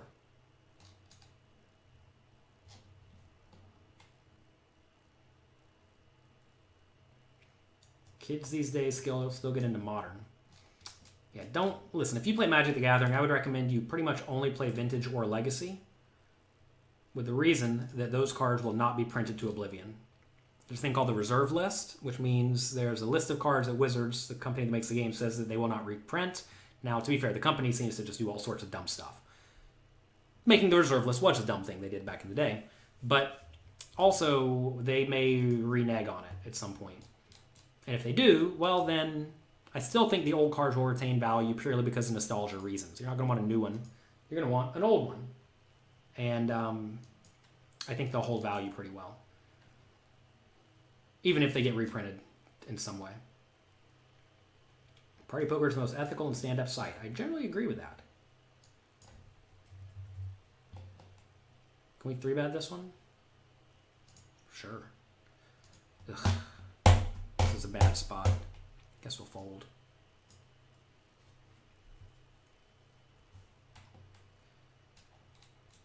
You always scoot your chair up after your win. Well, yeah, we're getting in the zone. Let's go. Let's do it. We're ready to play the poker. What are my thoughts on global poker? We discussed this earlier. Do you like to pay real money for play chips? If so, global poker's for you. But they cash you out. Is the Zebo theorem true? Which one's that? The one that people can't fold full houses? People can fold full houses now, but not so much.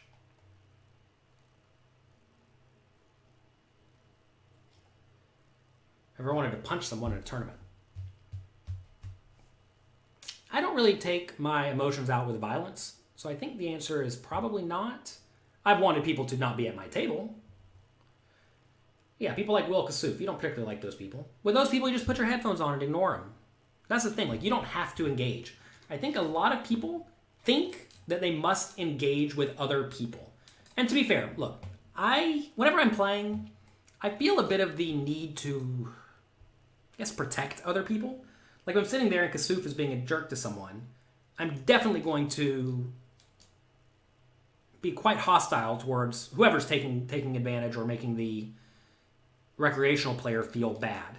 I'm all for protecting the recreational player and making them have a good experience. And if that means being like very hostile to people who are being rough to them, I'm all for that. You gotta stand up for the little guy, essentially. But at the same time, if they're just at the table doing their thing to other regs, I'm not gonna take up for the other regs, and I'll just put my headphones on and forget about it. You don't have to engage. You're allowed to just sit there and chill. Obviously, if he has a 9, it's bad. But if he doesn't have a 9, what time do we start playing? 1 o'clock. We played all day to get one real sweat. How many hours later? 9 hours later. Obviously, we don't fold. He's going to take first and second on his first day back.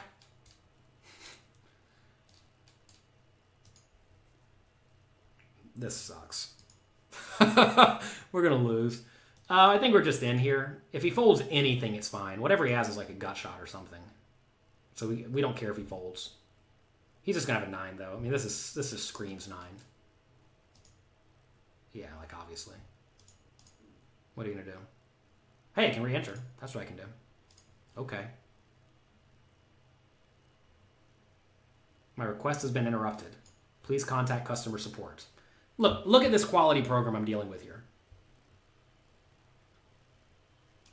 I literally just clicked re-enter, and it tells me to call support. Well, maybe they mean email. You think if I send in an email and ask them what's happening, that'll be good? Oh, here we are. We're back. Would you sign for third place? Of course I would. My equity, I'm just guessing my equity is probably like 8K or something.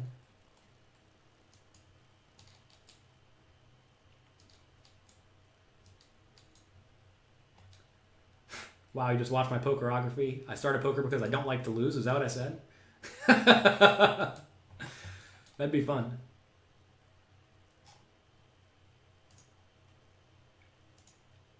Can we rip it?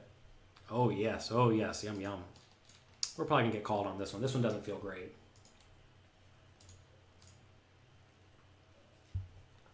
One of these spots where, like, I don't expect to have a ton of fold equity, but this guy's stats are pretty wide. Against wide stats, just put your money in. Email ACR support. I don't know their email address. I'm not a shill for this site. Email them and ask for rake back. You see this? Look, I'm trying to tell you all how to get more money out of this site. What more do you want from me? I already told you don't play on the shady site, but if you do, take them for what it's worth. How many hours of study per day do you need to do this tournament prep course? Like 1? Less? Not a lot. Not a lot of time.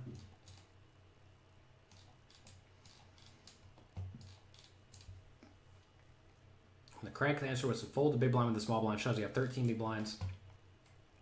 I don't know what you're asking me here. I can't think about this right now. I'm very tired. I'm worn out. Turns out streaming and playing all day will wear you out. 27% rake back no matter what. Bam, there you go. It's ideal to make notes if you're playing regularly. Of course it is.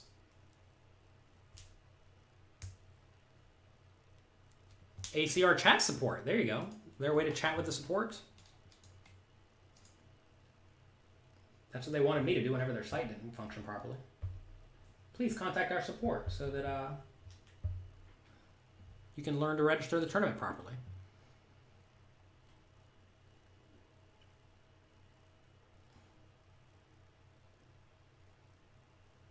Since you're not playing cash games, do you mean they're giving you back all your tournament fees?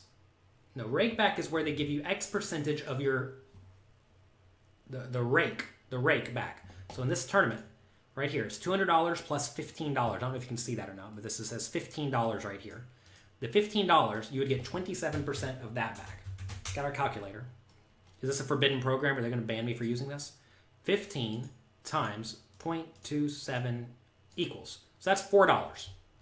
May not sound like a lot, but today we probably played, I don't know, $600 worth of rake, I think.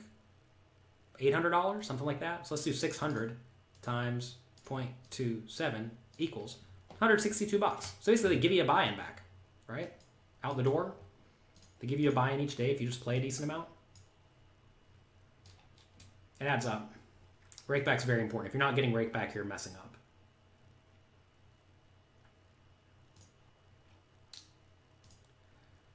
Okay, so we can go two ways here. We can check call or check raise. We should check raise a decent chunk on this board, I think. I like playing with Mike Madisau, by the way. Madisau and Kasuf are not the same at all. No, not even in the same world in terms of annoyance level. Like, I think Mike Madisau is nice to play with. All right. You ever use your poker boss cred to get laid at the table? No, I have a wife. To be fair, when I was hitting on my wife for the first time, she asked if anyone was famous in the room, and I said, well, I'm kind of famous. Apparently that's all it took. Now we're married.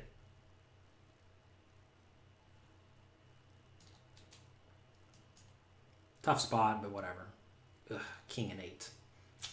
If you don't put in volume constantly, off for 27%. Yeah, I mean, look, nowhere is giving you much better than 27%. That's like fine, good rake. Small blind chart, small blind 8-4 suited is a limp with no payout implications. It's probably a limp with payout implications.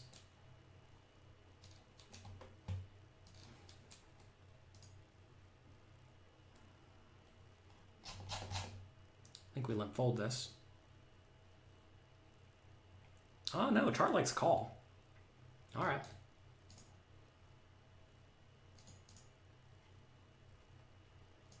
Show what we're working off of here. Small blind versus big blind raise, 8-4 suited, limp calls. And it will be even more of a call if there are payout implications, because this guy can't just blast off.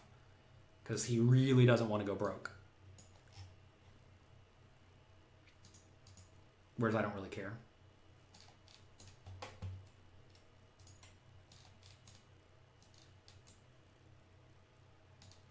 I love how you all know the tricks to make this site function properly.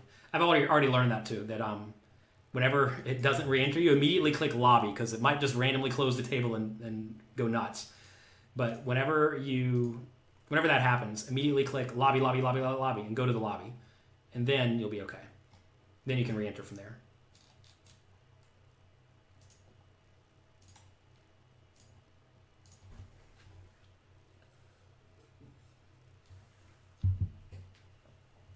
You got to make sure you have the tournament lobby up, though, because if it's not, you'll just have to go back to the regular other lobby. And, like, I don't even understand how this thing's set up. They have these tournaments that start in July at the top. They have a 1-player game right here. They have a 0-player game right here. They have just, like, random stuff. Like, what in the... Like, I just don't get it. Maybe I'm too old to get it. But I don't get it. Okay. Pocket fours, 15 big blinds, button cutoff, hijack, low jack. Hijack, low jack, pocket fours is a fold. Okay, sure. It's either fold or an all in. Definitely close.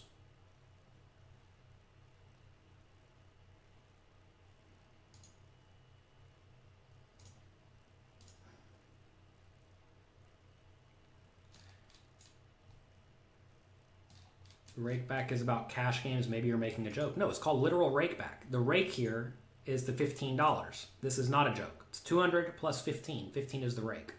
What are my thoughts on 6-handed tournaments versus full tournaments? Doesn't make a difference. I used to think it did because I was an idiot. But there's no difference in the games. If you have a bigger edge, you'll have a higher win rate in general because you get to play more hands.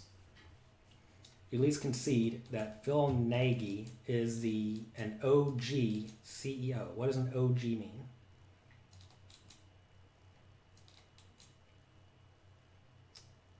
One of my son James has a book called The Gruffalo. It's basically this big trolly idiot. And if that's what that means, an old Gruffalo, is he an old Gruffalo CEO? Yes. Absolutely.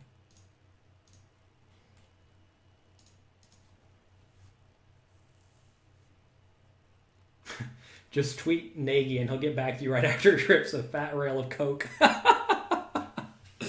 That's got, yeah. If that's what that means, then yeah, I concur. That's what it is. Do you believe in slow play? Why do you guys keep asking me what I believe in? Like this is some religion. Yeah, you should slow play sometimes. Depends on the situation. You look at my videos. You're losing microstakes reg. Check out pokercoaching.com. Go to the courses and go to the fundamentals tab. I know the first few parts will be relatively basic. You can just skip them, like what beats what. But check out that. That'll be beneficial for you. 21st out of 9,000 people. And then 71st out of 24,000? Wow, that's amazing. Good job. Nice runs.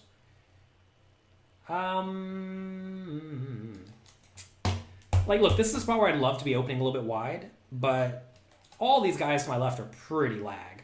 Definitely lag enough to the point that I can't really open wide. Why are they obligated to give rake back? They're not. It's just another reason for you to play on this side above others. You think you studied poker a total of more than 10,000 hours? Oh, definitely more. I mean, come on, I devote my life to this game. Let me get out my calculator. When I was 21 to 18, I spent literally, this is no overestimation, 16 hours a day, every day. I can type in 365 times 16, and this is actually how much time I spent in front of my computer in those 3 years. Those 3 years alone. 5,800 hours. I took half an off day each year for 3 years. And then I traveled the tournament circuit for the next 10 years. Don't know how much time you'd say I'm studying there or whatnot. It's got to be a few hours. I'm going to call here. People do dumb stuff in turbos. If we win, we have all the chips. 11% 3 bet's very high. I guess we get it in. This could be splashy, but I think people do dumb stuff at the end of these days. Jacks, come on. Maybe the call was dumb. I think you're going to see a lot of medium pairs here. To be fair, Jacks is maybe the best medium pair. And I think you're going to see a lot of... Ooh, this is close.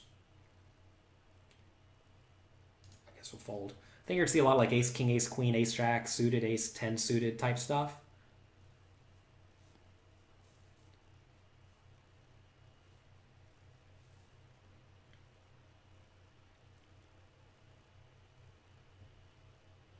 You bought your courses bundle. Not sure what bundle you're referring to.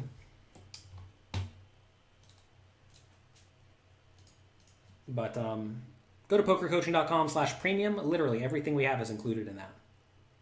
He has a flush. Good, give him the nuts. He can have the nuts. He can have the nuts. Just let me run hot in the real tournament. How many tables do you prefer to play at a time? 18? 18's a good number. Like you can tell, I'm kind of losing my mind right now because there's nothing going on. You don't get to demand a rakeback percentage. They give you whatever they give you, but I think they give 27% across the board on this site.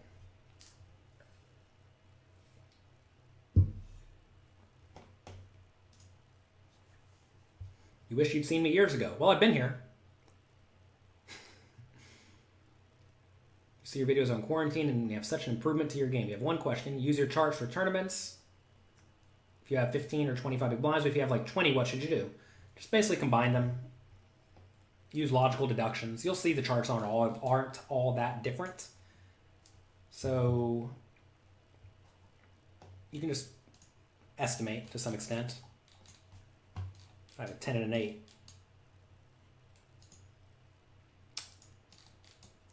That's how they're going to get us. Oh, and we can't even play again? How do they not let us play again? I see how like the fish feel in tournaments where they just want to re-enter and play again and the regs won't let them because they don't know what's going on. It's like I really just want to re-enter. I'm not going to make money. I just want to re-enter.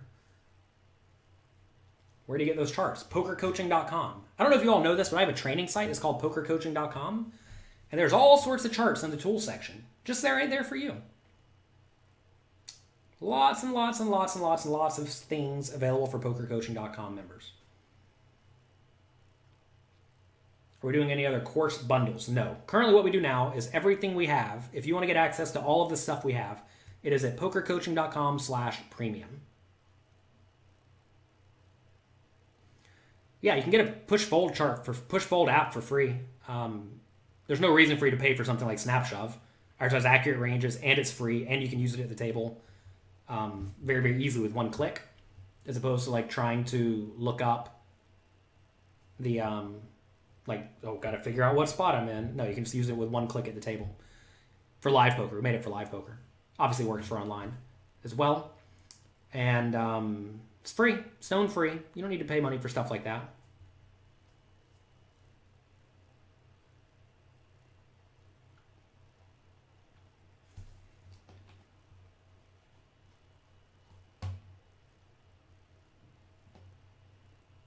Are there any videos of me in a live game? You'll have to look up WPT footage. They don't really like people using their footage at all.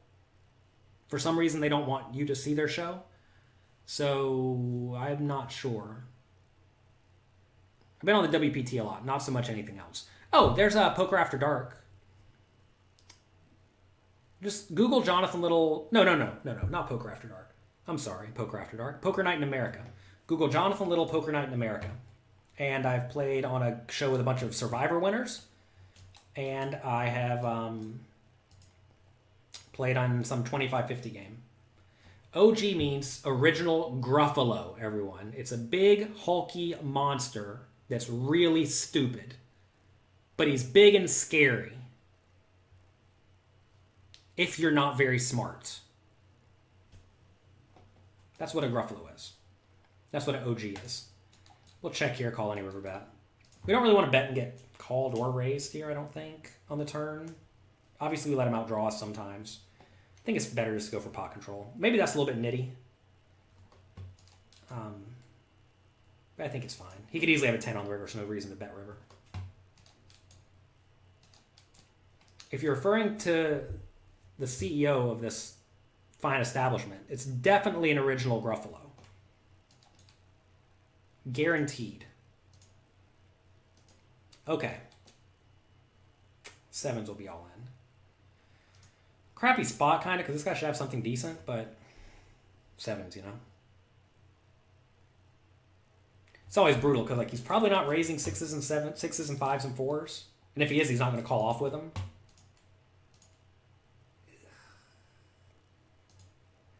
And that means he's more likely to have eights, nines, tens, which he'll always call with. Or ace, king, ace, queen, etc., which is flipping. Do all sites not give good rakeback deals? Some sites give rakeback deals, some don't. Many give them in various ways. Party Poker does it the right way, by the way. They give a set rakeback amount, and they just give it to you. They do have a few bonuses you may have to opt in for. So I'm going to jam here against these two guys. This guy likes to be pretty aggressive. I don't want to min-raise and have him jam on me. So I'm just going to jam on them. So if you min-raise, you have to fold to the jam, but if you just jam, you always realize your equity. Obviously, he's just going to have it this time. It's a pretty loose call, really. But I guess it's okay, because I'm going to be jamming ace-x.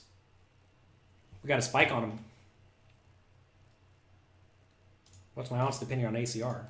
I would literally never tell anyone to put their money on this site, unless, of course, they did not care about their money at all. If someone tells you to put their money on this site, they are definitely a paid shill for the site. And if they are paid by the site, it means that they are representing them, not you. Understand, I make all of my money by helping all of you get better at poker and protect your funds. Which is the exact opposite of what all the ACR shills do. They get paid $1,000 a month to tell you to deposit your money into the Gruffalo's bank account, which you may or may not get back.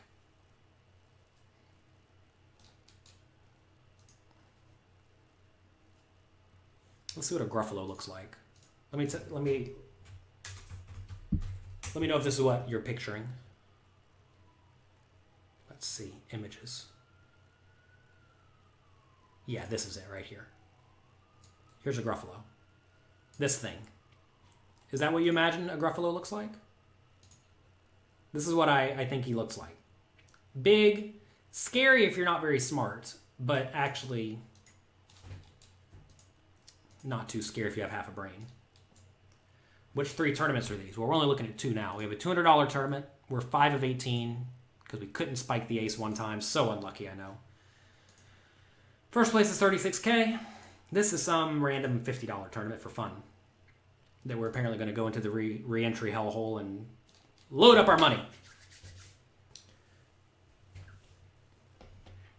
Y'all may say, why don't you like Phil Nagy? Well, I never really interacted with him, except for 4 or 5 times on Twitter. I kept seeing this guy trolling my post for some reason. Like, why does this guy keep trolling my post and talking negatively towards me? And then I realized, hey, that's the CEO of this company. Then I did a little bit more digging. Turns out that's all he does on social media, is post trolly things. So I banned him, blocked him. I have no desire to deal with trolls in my life. So, see ya. All right, break time.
All right, we're back.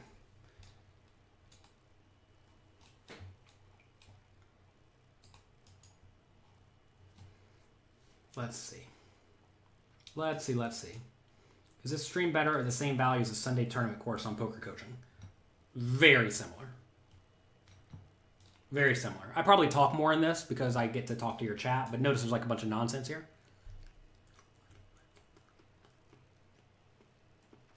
I need to get my streaming thing to say every 4 minutes. Old Gruffalo, not original, old Gruffalo. That's right. Wait, I have a training site? Yes, pokercoaching.com. Probably the 2 astronauts that left the Earth yesterday. Yeah, good timing. Will PokerStars give you right back? No. They have a frequent player reward thing that they give you automatically as well.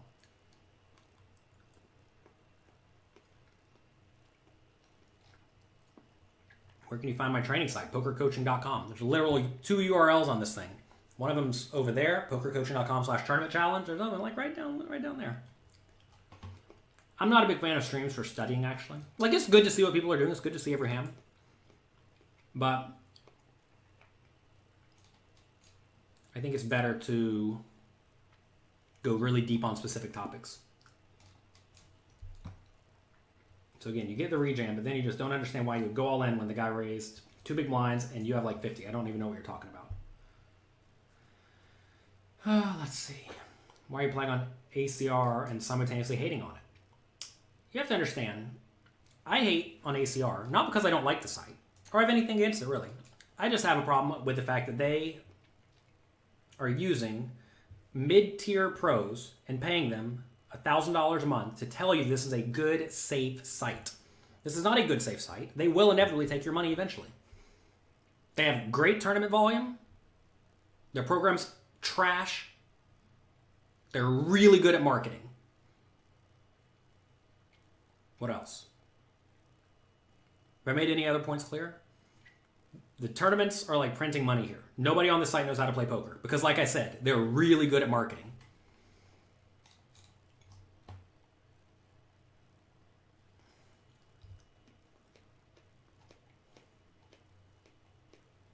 Last time I ate cheese, it wasn't cut up. I had to cut the cheese myself here. I was playing late at night. And I dropped cheese in my mouse and misclicked. I should run for mayor, then Congress down the road. Americans need more politicians with integrity. They're really going to appreciate the JL rakeback emails today. Yeah. All right, this is just easy all in. Not a great spot for this guy to raise, but whatever.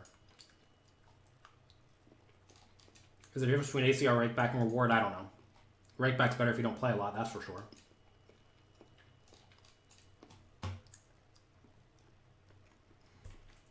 Yeah, everybody knows they're called hold cards, not hold cards. Wait, hold cards? Yeah, they're hold cards because you hold them. That makes sense. It's a bad spot.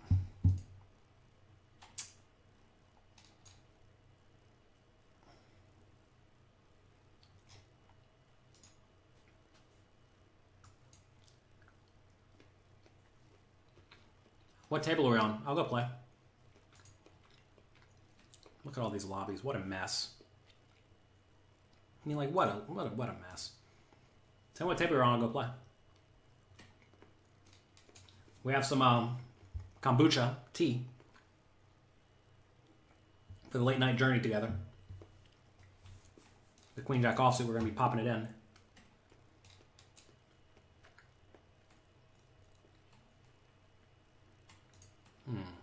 This guy has very loose stats. My hand's not very good. Listen, I just want to protect my students. Seems hypocritical to play here and bash on it. No, you have to understand. I'm trying to protect my students' funds. And I know definitively. If I had to guess, within the next 5 years, the site is either going to go bankrupt or be seized by the government. I would bet, I'd give decent odds on that. One of the two. And when that happens, your money is either going to be stolen or locked up. One of the two. With any luck, it'll just be locked up. It's probably going to be stolen. So,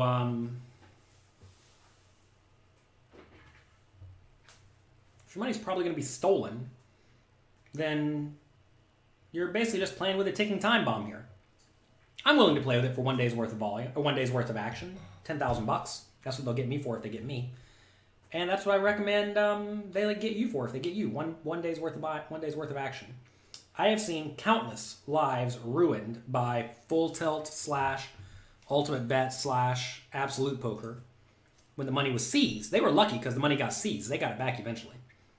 But some other sites, like Lock Poker, Cake Poker, many of them back in the day, those people's money didn't get seized. It just got stolen.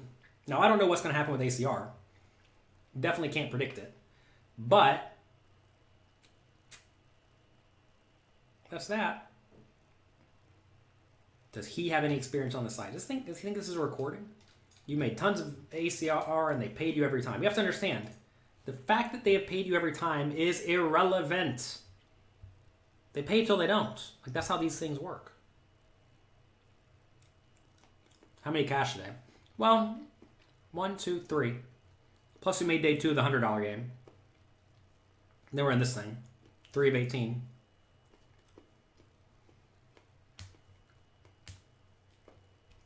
Can you imagine they just get like 30 emails at the same second?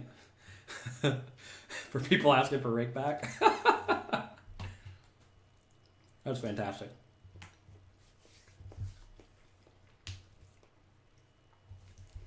Just because something's done well in the past doesn't mean it's going to continue doing well. For example, on Full Tilt, you want a great story? You want an A+ story? 3 days before Black Friday when they seized everything. Well, I guess it was more like a week. A week before Black Friday, I took second place in a tournament where I got $320,000. A $1,000 buying game with like, I don't even know, 1,500 people. I had $320K in my account. I'm going to fold this one. So I had $320K in my account. And I decided I did not want to keep it on Full Tilt Poker. Don't know why. Decided I didn't want to. So I cashed it all out. It got to my account 3 days before Black Friday. $320K, not chump change. Cashed out, got to my account 3 days before Black Friday. 3 days later, Black Friday happened. Was that a good, legitimate site to play on? If you asked young, dumb Jonathan Little back then, he would have said sure. Because I was an idiot. They had paid me my $320K, so I probably would have thought, yeah, good, legitimate site.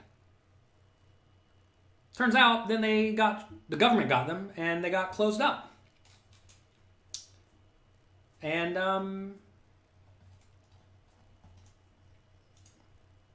well, you know the story.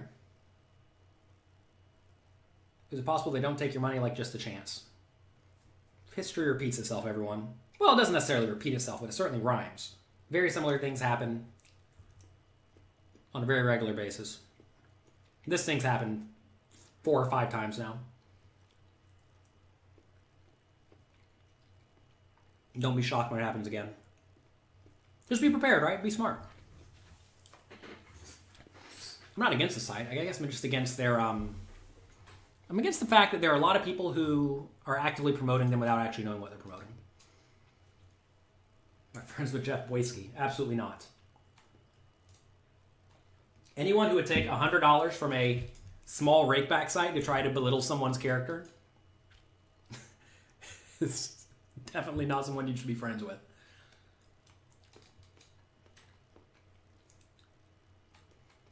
Or zero equity bluffs no longer a thing. I mean, on the river they're a thing. Which they weren't, because he saw me triple barrel it off in the 2500 today with zero equity. I had 0% equity in the 2500. Guy flopped trips and got me. Check call, check call, check call.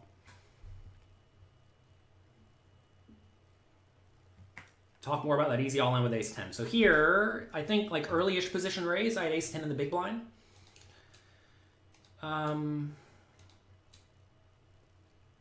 That was a spot where he had like 20-ish big blinds to start, I think, and it seems like a good spot to jam.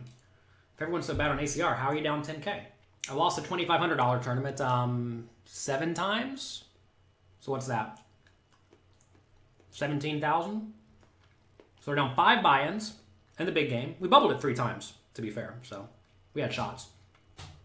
We're down 5 buy-ins in this, or what'd I say?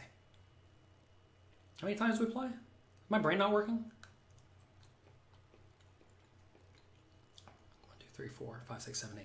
I think we're down 7 buy-ins. Is that 17K? Yeah, I don't know. It's late. So we're down 17K in the 2500, and we're crushing all the other games. Obviously, if we didn't play the 2500s, we'd be up a lot. Say we're down 2500, so we're down a lot. When I say a lot, we've only played 4 weeks. So it's not like we are, we haven't played a ton.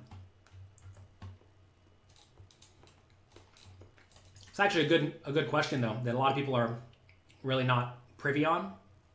If you look at someone's results, you may think that they are definitively not good. I mean, Daniel Negreanu talked about this recently with Dominic Niche, about how he's down lifetime in live poker tournaments. And does that mean he's bad? No. He's just running poorly. He's playing these high, gigantic buy-in games and he just happen to run bad in the big ones. So if you run bad in the big ones, you're going to lose. If you run good in the big ones, you're going to win.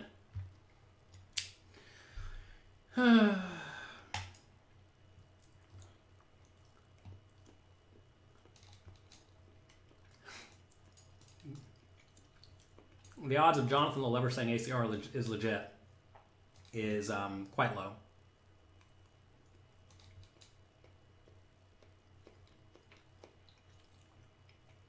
UB stole people's money. UB actually paid back people's money. Just took him 8 years or something.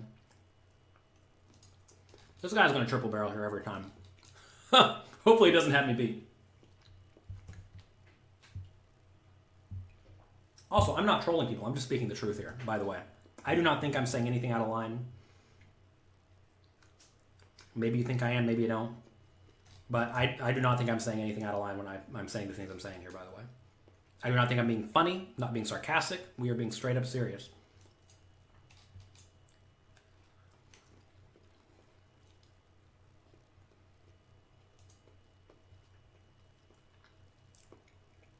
Grinding still waiting on his $3,000 check from Lock Poker. Yeah, you and everybody else.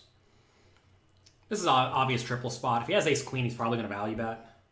So he beats some value bets. Whenever you're in a spot where you beat some value bets, and you beat all the bluffs, and there's loads of bluffs, as there are here, you just have an easy call. Don't slow roll a guy. Pocket sevens, come on. It's not the one you're expecting to see. We're going to lose there a lot, though. I want to make it clear, that's not a slam dunk call, but easy enough. Easy enough call.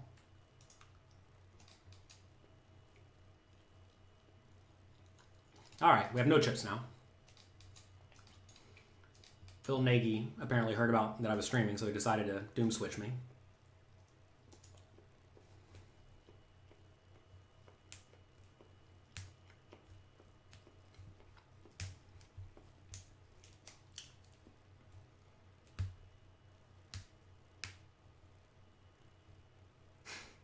KS has it right. Good fold. Yeah, I wish I would have folded. Could have folded the flop. Ace King 7 is really bad for him. Jack 7.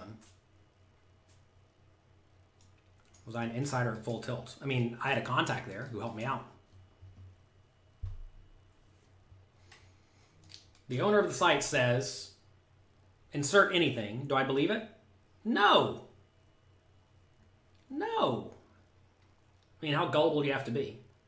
Whenever the owner of a site says something, if it's still very hidden, then no, you can't believe it. Let's give a better example. What Rob Young's doing. Party poker. He says, we are going to get rid of heads-up displays. Big change, we're going to do it. We're going to give everybody a new screen name. Big change, we're going to do it. What happens? A month later, it's done. We're going to run big live poker or big tournaments with real names.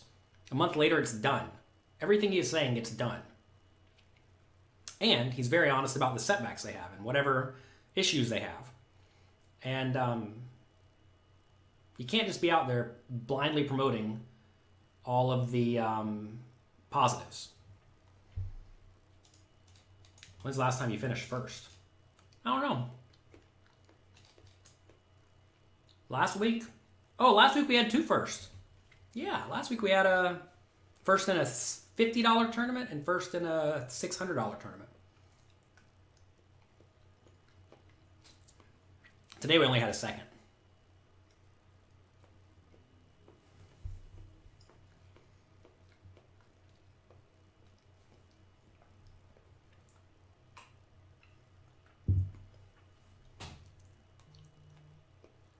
What's up with all this cheese? I like cheese. It's good. I took a big pot off Andy Frankenbroker today. Good.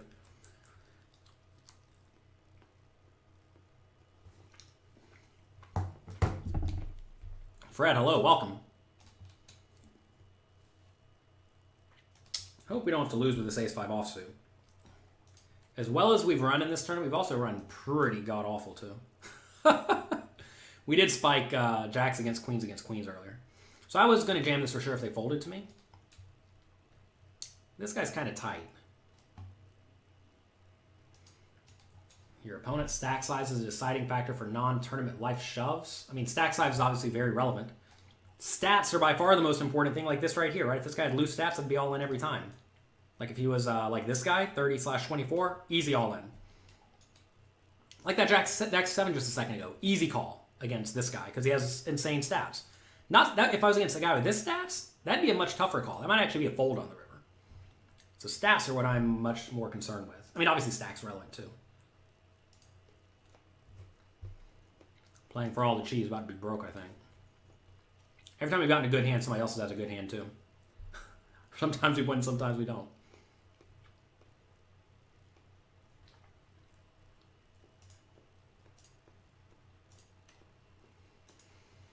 Ace-7, hijack. This is a fold. Okay. All right, defending so wide against an early position open. Let's see what GTO is. 25 big blinds deep. No payout implications. Big blind versus under the gun open. Let's see. Big blind versus under the gun. You see Jack 7 offsuit gets defended? Maybe you can't see this. Make it bigger. Here's GTO strategy with no payout implications. And I also know this guy's loose, so I should defend wider than this. This is big blind defending range. 25 big blinds deep.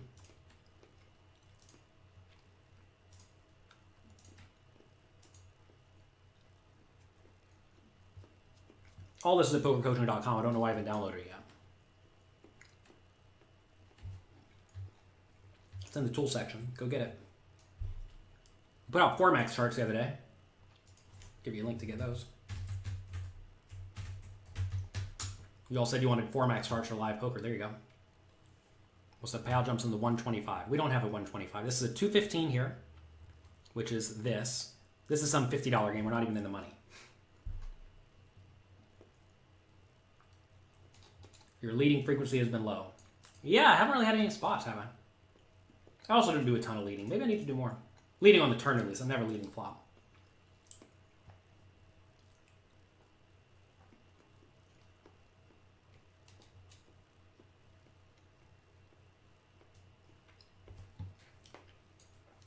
I don't want to talk about the sweep. You can do anything you want at the table within the rules.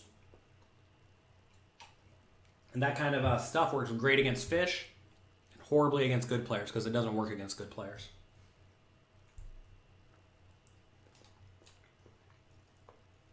How long did it take me to turn live tells from negative E to plus EV? First year I was pretty bad at live poker. Nice, nice. Thanks to all the subscribers. I appreciate it. Hope you enjoy the emoticons. This is true that the king and the ace and the king nail the guy's range, but it's also true this guy's a lunatic. Look at these stats. Stats are so important. Are you guys just ignoring them? We'll call the queen 9. Fair coin flip most of the time. Can't win the fair coin flip.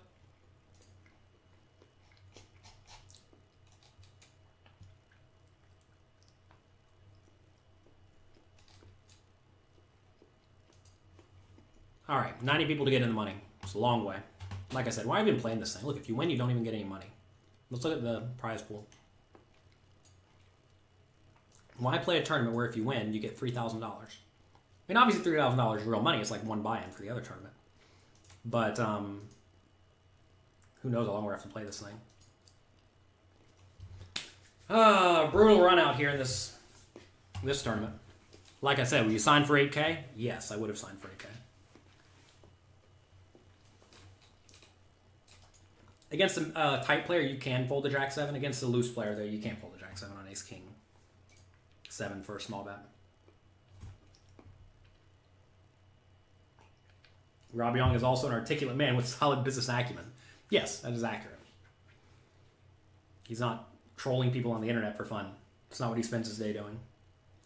Turns out if you spend your day posting nonsense on social media, well, you're probably nonsense. You spend your time trying to help people and make your site better for the majority of the players, probably okay. What's today's achievement so far? Only had to get a transfer from one of my friends one time, so that's good. Made it day 2. Busted this tournament again. Alright. How well do you know Lane Flack? We're friendly. Don't know him well. I have no business interactions with him.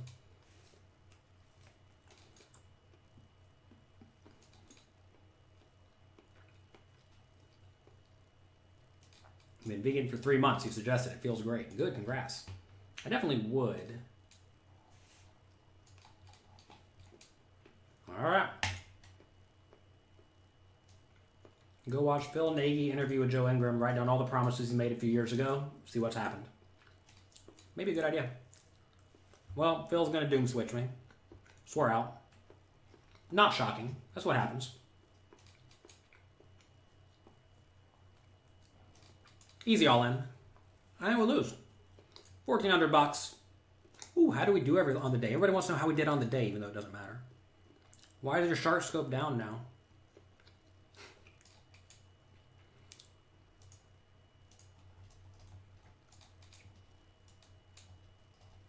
Kind of confused about how much we're down. We're in for, we had 11, now we have 3. So we're around $8,000 on the day. Not a great day. It was a lot of fun, though. Had a few okay cashes. We're probably actually even in terms of buy-ins. Maybe down a little bit. Probably down like 2 or 3 buy-ins on the day. It's hard to keep track of the buy-ins because they don't keep track of that so well. It was an okay day.